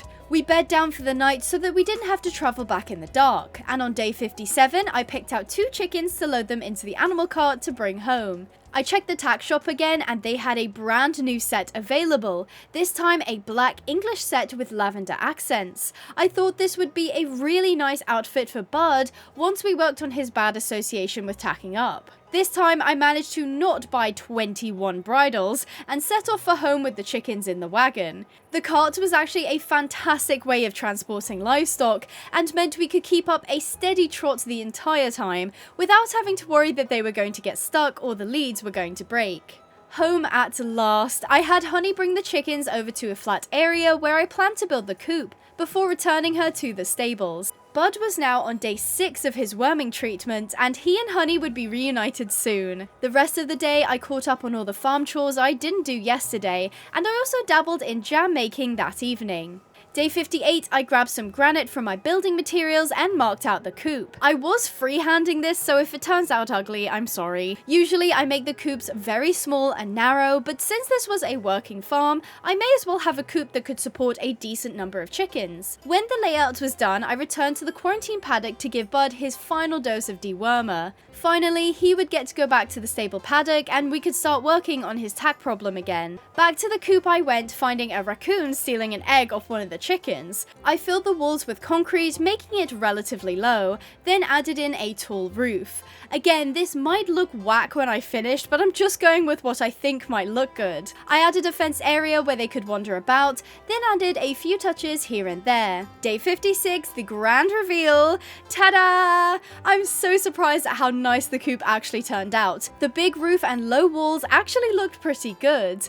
The inside sported raised shelves all the way around, with individual nests for egg laying and sleeping in. Now all I had to do was move the little chickens in. I kept them in the cart until they were through the gates, then used some leftover seeds to breed them.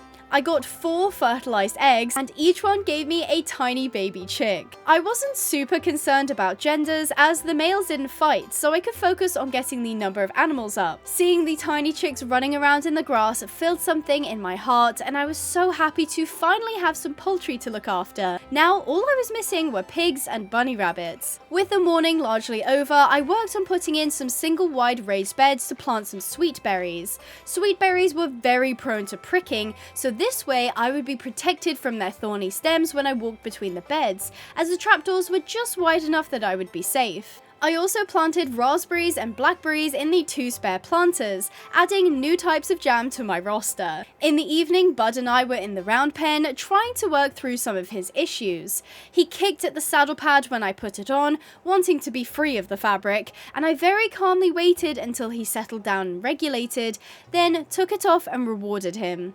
It wasn't particularly riveting training, no bucking broncos or extreme spooks, just making small baby steps and keeping consistent every day. He did like to eat mouthfuls of grass while we did it, and that was a good sign as while he may be unhappy about the tack, he wasn't stressed out of his mind. As usual, a downpour started and all the horses had to be rugged to stay dry. Day 60, the weather was still miserable, so I led all the chickens into the coop so that they would be out of the rain, as most of them were still wandering around outside. Turns out, that was pointless, because as soon as I did, it stopped raining. I will say that this challenge was significantly more work on my end, as every single day I had so many chores to do and harvest to keep up with, but it would be pretty boring if I showed you every time I had to do something like that. But I want you to know that while most of this is cut for your viewing pleasure, I spent hours upon hours maintaining this big, beautiful farm. Honey and I popped into the sunflower village to collect the supply cart I left there in favor of the livestock wagon. Day 61 was soggy and pretty standard, but I decided to treat myself by making a cake in the warmth of the kitchen. First I had to craft a mixing bowl, then add in all the ingredients just like you would a real cake. Then I stirred, the spoon actually moved around the bowl until there was a beige mixture left. Putting the cake mix on the cake decorating station, I added jam and voila! Beautiful strawberry cake! I even had a cute cake display to put it in. How lovely is that? Just inside baking while the rain poured down the window. I made some more cake batter, this time using a knife to make the cupcakes. I was a little disappointed though when they displayed as flat PNGs rather than beautiful 3D cakes. Day 62, Nugget was happy to see me, spinning around his pen upon my arrival. Bud and I did some more work, and he was now at the stage where he would let me put on the saddle pad without reacting, which was a huge step for us. Hopefully the rest would be smooth sailing as long as we kept up the daily practice. When I returned him, I found Honey crowding his bowl, so I thought I could distract them both by leading them outside. Turns out neither were interested in grass, and instead walked themselves into their own stalls. At least they weren't resource guarding. Bud did try to make an escape through the open stall door, but I got to him just in time. Honey and I went for a ride, no real reason other than that I wanted to. We jumped a little log on the side of the road and cantered along the riverbank, enjoying the sun and open plains. We ended up by the barn I found Honey in, and sure enough, all that remained was charred ground and a few metal fittings. I never did figure out what caused the fire and why Honey was locked inside, but I am glad we found her when we did. I decided to take the path down to the Sunflower Village, hoping to see if the tack shop had any new sets. As my farm had been producing so much, I was no longer strapped for cash and wanted to enjoy some of my hard-earned riches. However, my shopping spree ended before it began, when, as we made our way through the village, a kid frantically waving his arms by a well caught my attention. I went over and the poor thing was in bits. I was shocked when they said they had been trying to jump the well with their horse when she tripped and fell in. Immediately I ran to the stone well and looked down in horror. It was probably 20 blocks deep, and at the bottom, a grey draft horse weakly tried to keep herself afloat. This was very bad. My mind raced, trying to think of how on earth I was going to get this animal out of the well. They could have been injured, so time was running out and I had to think quickly. I tried lowering a rope down so that I could climb in and assess the situation up close. I carefully descended, trying my best not to panic the horse any further. From here, I could see that the horse wasn't badly hurt, but the water was too deep for her to stand. She was wearing a full set of tack, which checked out as she was being ridden when she fell. My first attempt at a rescue was a complete bust. I tried attaching a lead rope and hauling her up, but I wasn't strong enough to lift the heavy draft horse. The rope couldn't be used to support her, and nothing else would attach for me to winch her out. My next best option was creating a staircase we could slowly climb, although it would be steep and slippery. With no other option, I took out my pickaxe and cleared the well, then started making a staircase down. Once I was at the bottom again, I attached Pepper, which I could now see was her name, and thankfully she didn't resist. Then I tried to lead her up the stairs, but she just couldn't get a grip. I was reduced to trying to haul her up the side of the well. After many attempts, she was finally able to get a perch on the stairs, and with that she stumbled out of the cobblestone well. She was standing, bless her, just barely. I had purchased a vet bag a few days ago, and I was now glad I did because I had everything I needed to diagnose her without having to take her to the vet. She came away with rain rot, thrush, and strangles, exactly the disease Bud had been carrying when we rescued him. Oh no, honey! She was exposed to it again, and sure enough, she had been infected while I was giving Pepper a checkup. There must have been an outbreak in this area for both Bud and Pepper to have gotten it before they were rescued. Poor honey, she'd have to spend the next week in quarantine with Pepper. This horse was not really in safe hands if this kid was out here unsupervised and doing dangerous stunts that put their animal at risk. So I decided it would be best to keep Pepper and hope an angry parent didn't stop by. Day 63, I had to hand walk the two sickly equines home, stopping in at the vets to pick up thrushbuster, antibiotics, and medicated shampoo. The well water had done a number on Pepper's coat, and it would take some time to get the matted, dirty mess fixed. She was a beautiful dapple grey with long braided hair and big white socks. She was an exceptional looking horse, very regal and strong. This was not a farm or working horse, but rather a show horse used for pleasure riding. Honey kept Pepper company under the shade of the quarantine pen shelter, and while Bud would miss her over the next few days, I'm sure he'd much prefer not to get strangles. I added Pepper's equipment to the tack room to keep things organized, and went to grab Bud for his session. I accidentally untied him before I was ready, and he walked away. Out of pure curiosity, I watched where he went. He walked with such purpose that he must have had a goal in mind. And a goal he had indeed, making a beeline for my melon patch. He stuck his head over the measly rope fence and proceeded to eat an entire watermelon in front of me. What the heck? I've never seen a swem horse do this before. An entire melon. I was a little flabbergasted, but we continued to the round pen, this time introducing a saddle. Bud was not happy again, and I assumed it was because the saddle was heavier and made of leather, much like his wagon harness would have been. The setback meant we had a little more work to do than I had anticipated, but that's okay, I'd always make time for him. In the late afternoon, I used some spare rope fences to create a little triangular pen/paddock by the path to the barn. Why?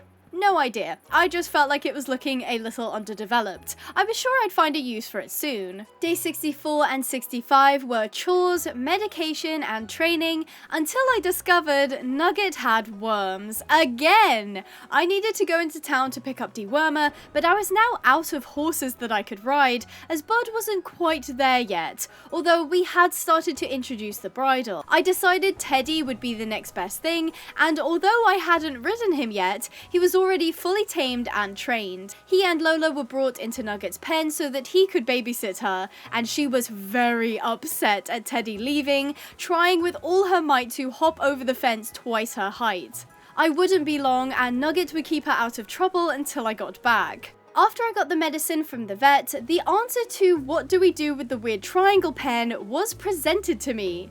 Piggies! I purchased the rights for them but decided to leave them here until I was ready to come and get them. We returned home and Lola was ecstatic to be back with Teddy again. Nugget got his medicine and I began clearing some land by the barn. Day 66, I saw Lola having a bit of trouble drinking from the tall water trough, but she managed. Everyone was given their meds, and for the first time since we got him, Bud let me sit on his back. It wasn't for long and we didn't go anywhere, but talk about progress. I let him eat one of the watermelons as a treat, then was suddenly struck with an idea that I had never done before. Removing a small part of the fence at the back of the stable's paddock, I roped it off and left a 2-block gap, where I then created a small creek. Using my hoe, I tilled the soil and planted a row of melon seeds, composting them until they were mature. And with that, I present to you Melon Bar. Now any horse in the paddock could come over and eat ripe melons, and they wouldn't be at risk of damaging the stalks because they were blocked by the rope.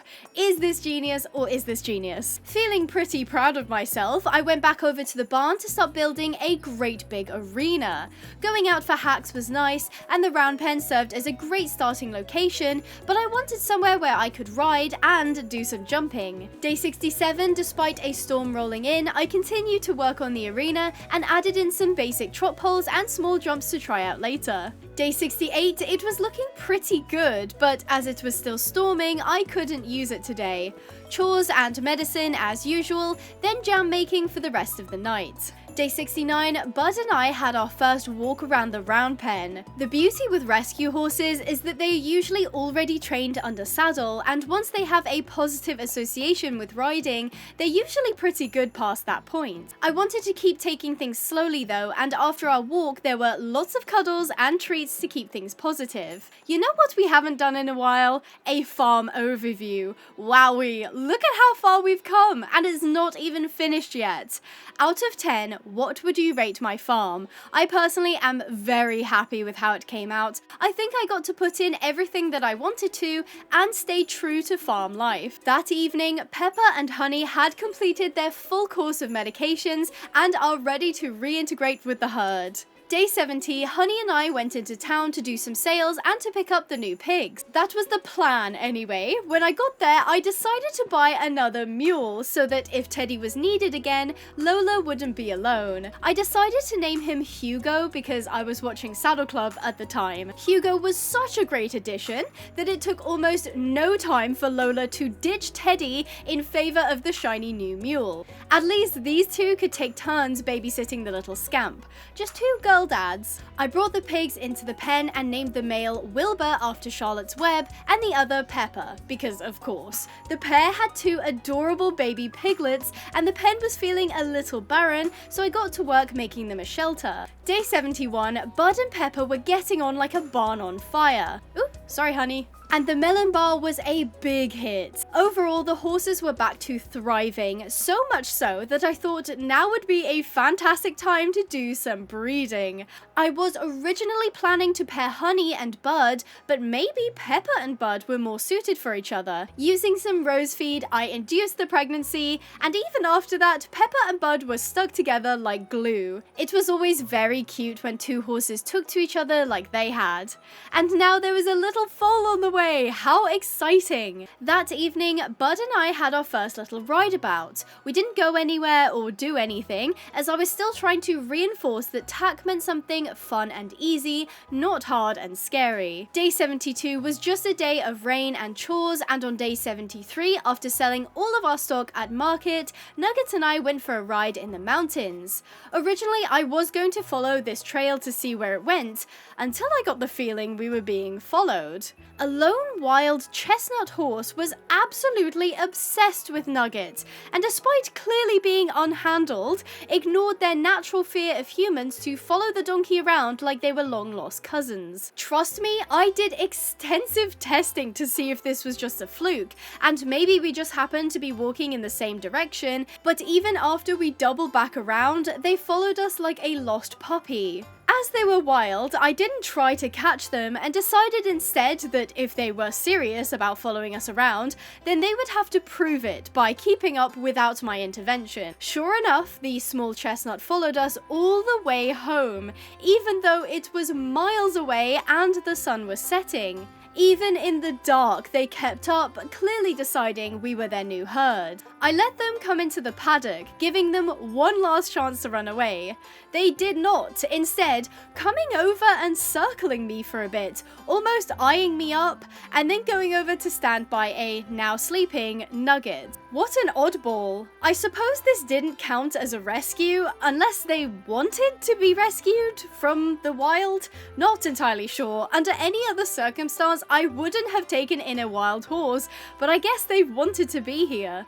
They even helped themselves to some of Nugget's food. This poor donkey was constantly being bothered by other animals. Day 74, Bud and I had a ride in the new arena. I didn't have any plans to change the footing or even clear the shrubs, mostly because I think it looked better and more natural. The strange chestnut horse was still happy to be in Nugget's pen, occasionally running along the fence to see what was going on. I decided to try and take them to the round pen so that I could tame them, and because they are still unhandled, I had to use Nugget to lead them in. They were momentarily distracted by one of the horses in the stables, nosily poking their head over the door. When we walked past the mule pen, the chestnut stopped, far more interested in the animals in there. I was busy deciding what to do about this when I realized that somehow Teddy had escaped. I have no idea how he managed to do this, but I ran around the paddock to grab him. Luckily, he hadn't gone far, and as soon as I brought him around, the chestnut decided that Teddy was their new best friend and leader. With that, they followed him dutifully into the mule paddock, and I figured they could probably just stay here. No real need to tame them. They did need a name though, and I thought Cupid was fitting as they were constantly falling in love. Later on, I started work on a greenhouse near the coop, and day 75, I was pleased to see everyone was getting on in the paddock. I needed to buy some more horse feed, so Honey and I set off to get some. I thought about the trail I had seen yesterday and decided to go on it today, as there was likely not going to be any more wild horses in need of companion. I could see smoke up on the hill and happened upon a campfire. Here I chatted with a camper who had a pretty incredible view. Curiously, they reported that they had seen a horse running towards the lake and that they seemed spooked. Of course, this was basically my bat signal, and I took Honey further up the hill to find this lake. It turned out to be a relatively small pool of water, home to catfish, frogs, and reeds. If a horse was here, they certainly weren't anymore. There was a cluster of trees to the left and open hillside to the right, where there was a herd of wild horses. I mused about if the herd had rejected Cupid, and that was why I found him all the way at the bottom of the hill by himself. More on topic though, it did suggest that the horse hadn't gone that way, otherwise it would have spooked them all. I decided my best bet was to head up the incline and into the trees, as maybe I could find clearer signs there.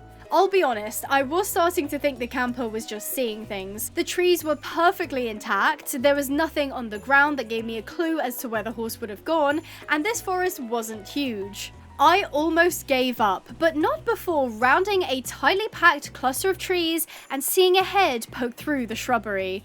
I very nearly missed them, and they were a lot lower down than I thought a horse would be. I was a little concerned that they had fallen, but upon closer inspection, it seems like they have barreled through the bushes and got tangled, the leaves in front of them being too thick to push through. The poor thing seemed a bit grubby, but other than that, they didn't appear to be badly injured. Their name was Meredith and they were a mare. On their head they wore a beautiful lavender head collar. Meredith must have belonged to someone and escaped, and I hoped I could bring them to the farm and their owners would come looking. She let me attach a lead rope, and with a bit of encouragement we managed to pull her out of the bushes. I gave her a quick checkup and she only had a few minor cuts and grazes. Some antiseptic and vet wrap would fix this in no time. With that, Meredith was ponied by Honey and we made our way down and off the mountain, and I was grateful for the camper's tip-off. Getting back took quite a while and I stopped off at the vet's to buy some supplies. Then she was dropped off in the quarantine pen and Honey was returned to the paddock. Day 76, chores were underway and Meredith was completely healed. I did want to give her an extra day to decompress, and it would make her integration a little smoother if the other horses could hear and see her.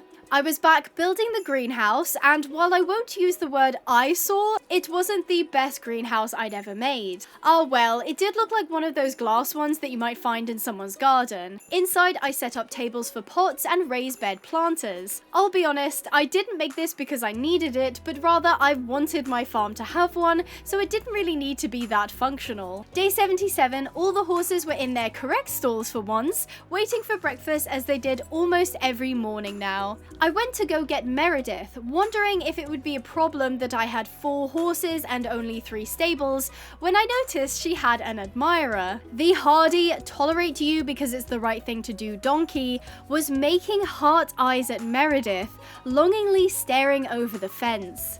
Wait a minute, if I have a donkey and a horse, why on earth am I not making a mule? Clearly, Nugget was more than happy to share a space with Meredith, so why the heck not? Plus, I can almost hear you yelling at me from the comments to do it, so dear viewer, this is for you. They immediately took to each other, but I was going to give it a day before officially breeding them. The rain started up and I was exasperated at having to rug 5 horses. It was getting busy here at Pinehaven Farm, and with 2 extra little ones on the way. I took today to do some much needed resupply of metals, which did require some mining. Day 78, all the horses were fed and Meredith was officially pregnant. Bud and I went on our first ride off property and we had a lovely canter about. I was so proud at how far this beautiful lad had come. Same with all the horses, to be honest. Day 79 was a routine day. The only notable thing I did was separate Pepper by putting her in the stable and closing the door. She was due to foal soon, and I didn't want the overly loving and big-hooved father to stress her out if she did give birth while I wasn't there. I kept checking in on her throughout the day, but it turns out she fully planned to have her foal during the night, as on day 80, I woke up and she was laid on the bed of shaving, a tiny dark bay standing by her while she slept. What a lovely surprise, and I quickly checked their gender, and it was indeed a filly! As is tradition here on the Abigail Pinehaven YouTube channel, I encourage you to comment a name that you think would suit her, and I'll pick my favourite one. I do recommend you keep watching though, as when she grows into an adult, she will likely have a different coat, so keep that in mind. Pepper was strong and happy, the birth being relatively easy for her. Since she had a newborn to look after, I decided to let her have some one-on-one time with her new foal in the stable before releasing them back into the herd. I did bring Bud around the stable door to show him his new daughter, and I hoped he was super proud of Pepper. With the baby stable and exploring the new world, I kept busy by building a rabbit hutch for the bunnies that I would buy soon. In the evening, I did my last checks, filling up waters, hay nets, and grooming all the horses before I went to bed. The filly was thriving, and I think it was the right thing to do by having her and Mum be in a private stall for the first day. Day 81, however, I let the pair loose and literally all 3 horses made a beeline for the melon bar. The filly wasn't paid much attention, which was a good thing, as no dramatics would ensue. Now our herd in here had grown to 3.5. Honey and I went to the Sunflower Village to buy 2 bunnies, 1 male and 1 female. They had 2 breeds available. One was floppy-eared and the other one was regular ear. I could have taken a male and female from each breed, but I decided just to get the floppy ear rabbits instead. I also bought the 2 goats that were available. They were carted back home and released into the hutch, where I then bred them to make one tiny little itty bitty baby bunny. I might implode, that is so cute. I decided to have the goats be free roam, partly because I didn't have a pen, and because free roam goats were way more fun. I named the girl Penny and the boy Billy. Day 82 was just basic chores and maintenance. The filly was shy but friendly. Day 83, Meredith and Nugget shared a date at the water trough, and day 84, I brought Pepper and the filly into the round pen. This was for 2 reasons. One, I wanted to expose the foal to a new environment with the comforting presence of her mum, and I wanted her to get familiar with the round pen, as this would be where she was weaned and backed when she got older. Penny the goat also kept the mum and daughter pair company too. Day 85, we had a newcomer on the farm in the form of a white baby mule. Meredith had given birth overnight, and the first thing I realized was just how confident and independent this foal was. Despite only being a few hours old, they roamed the full length of the paddock, seeming not to need to stick by mum. This was also a filly, so to avoid confusion, I'm going to refer to this foal as the baby mule and Pepper's foal as the filly. You are of course welcome to name the baby mule too. This little girl wandered around the paddock, never once bolting towards the comfort of her mum. I also discovered she had an affinity for turtles that sometimes wandered in from the river. How curious, what an interesting baby this was. This little girl was going to be very independent when she grew up. The filly, however, was much more attached to her mum, and we started doing exercises like walking around the round pen on a lead rope while Pepper grazed nearby, trying to make the weaning process as smooth as it could be. Days 85 to 88 were mostly filled with training the foals, and the baby mule had joined the filly almost immediately thanks to her confidence. I just hoped that it would rub off on the filly just a little bit. Day 89 was officially weaning day, as they would grow up very soon. I moved both babies into the quarantine pen so that they wouldn't crowd the paddocks when they finally grew up. The filly was older than the baby mule, so she would likely become an adult first. Day 90, an absolutely stunning sooty buckskin waited for me in the quarantine pen. The filly had become a beautiful mare with a long black mane and tail. She didn't have her feathers yet as she was still quite young, but oh my goodness, how dazzling is she. Now that she was grown, I could very slowly introduce her to the tack, and we did so over the next few days. By day 97, the baby mule had grown, and I was a little shocked to see a dark bay Molly mule in the quarantine pen. I had assumed she was going to have a light coat thanks to how she looked as a baby, but I suppose she darkened quite a bit. A few names for her came to mind, but I'll let you decide what you think suits her best. And with that, our farm was full and thriving, and while it was a lot of work to keep everything running smoothly and the animals fed, it was all worth it in the end when I was able to step out of my house on day 100 and feel complete. Thank you so much for watching. If you enjoyed and want to see a part 2, let me know in the comments, and don't forget to check out pinehavenponies.co.uk to get your very own model horses. So I hope you guys enjoyed, stay positive, and I'll see you in the next video. Bye bye!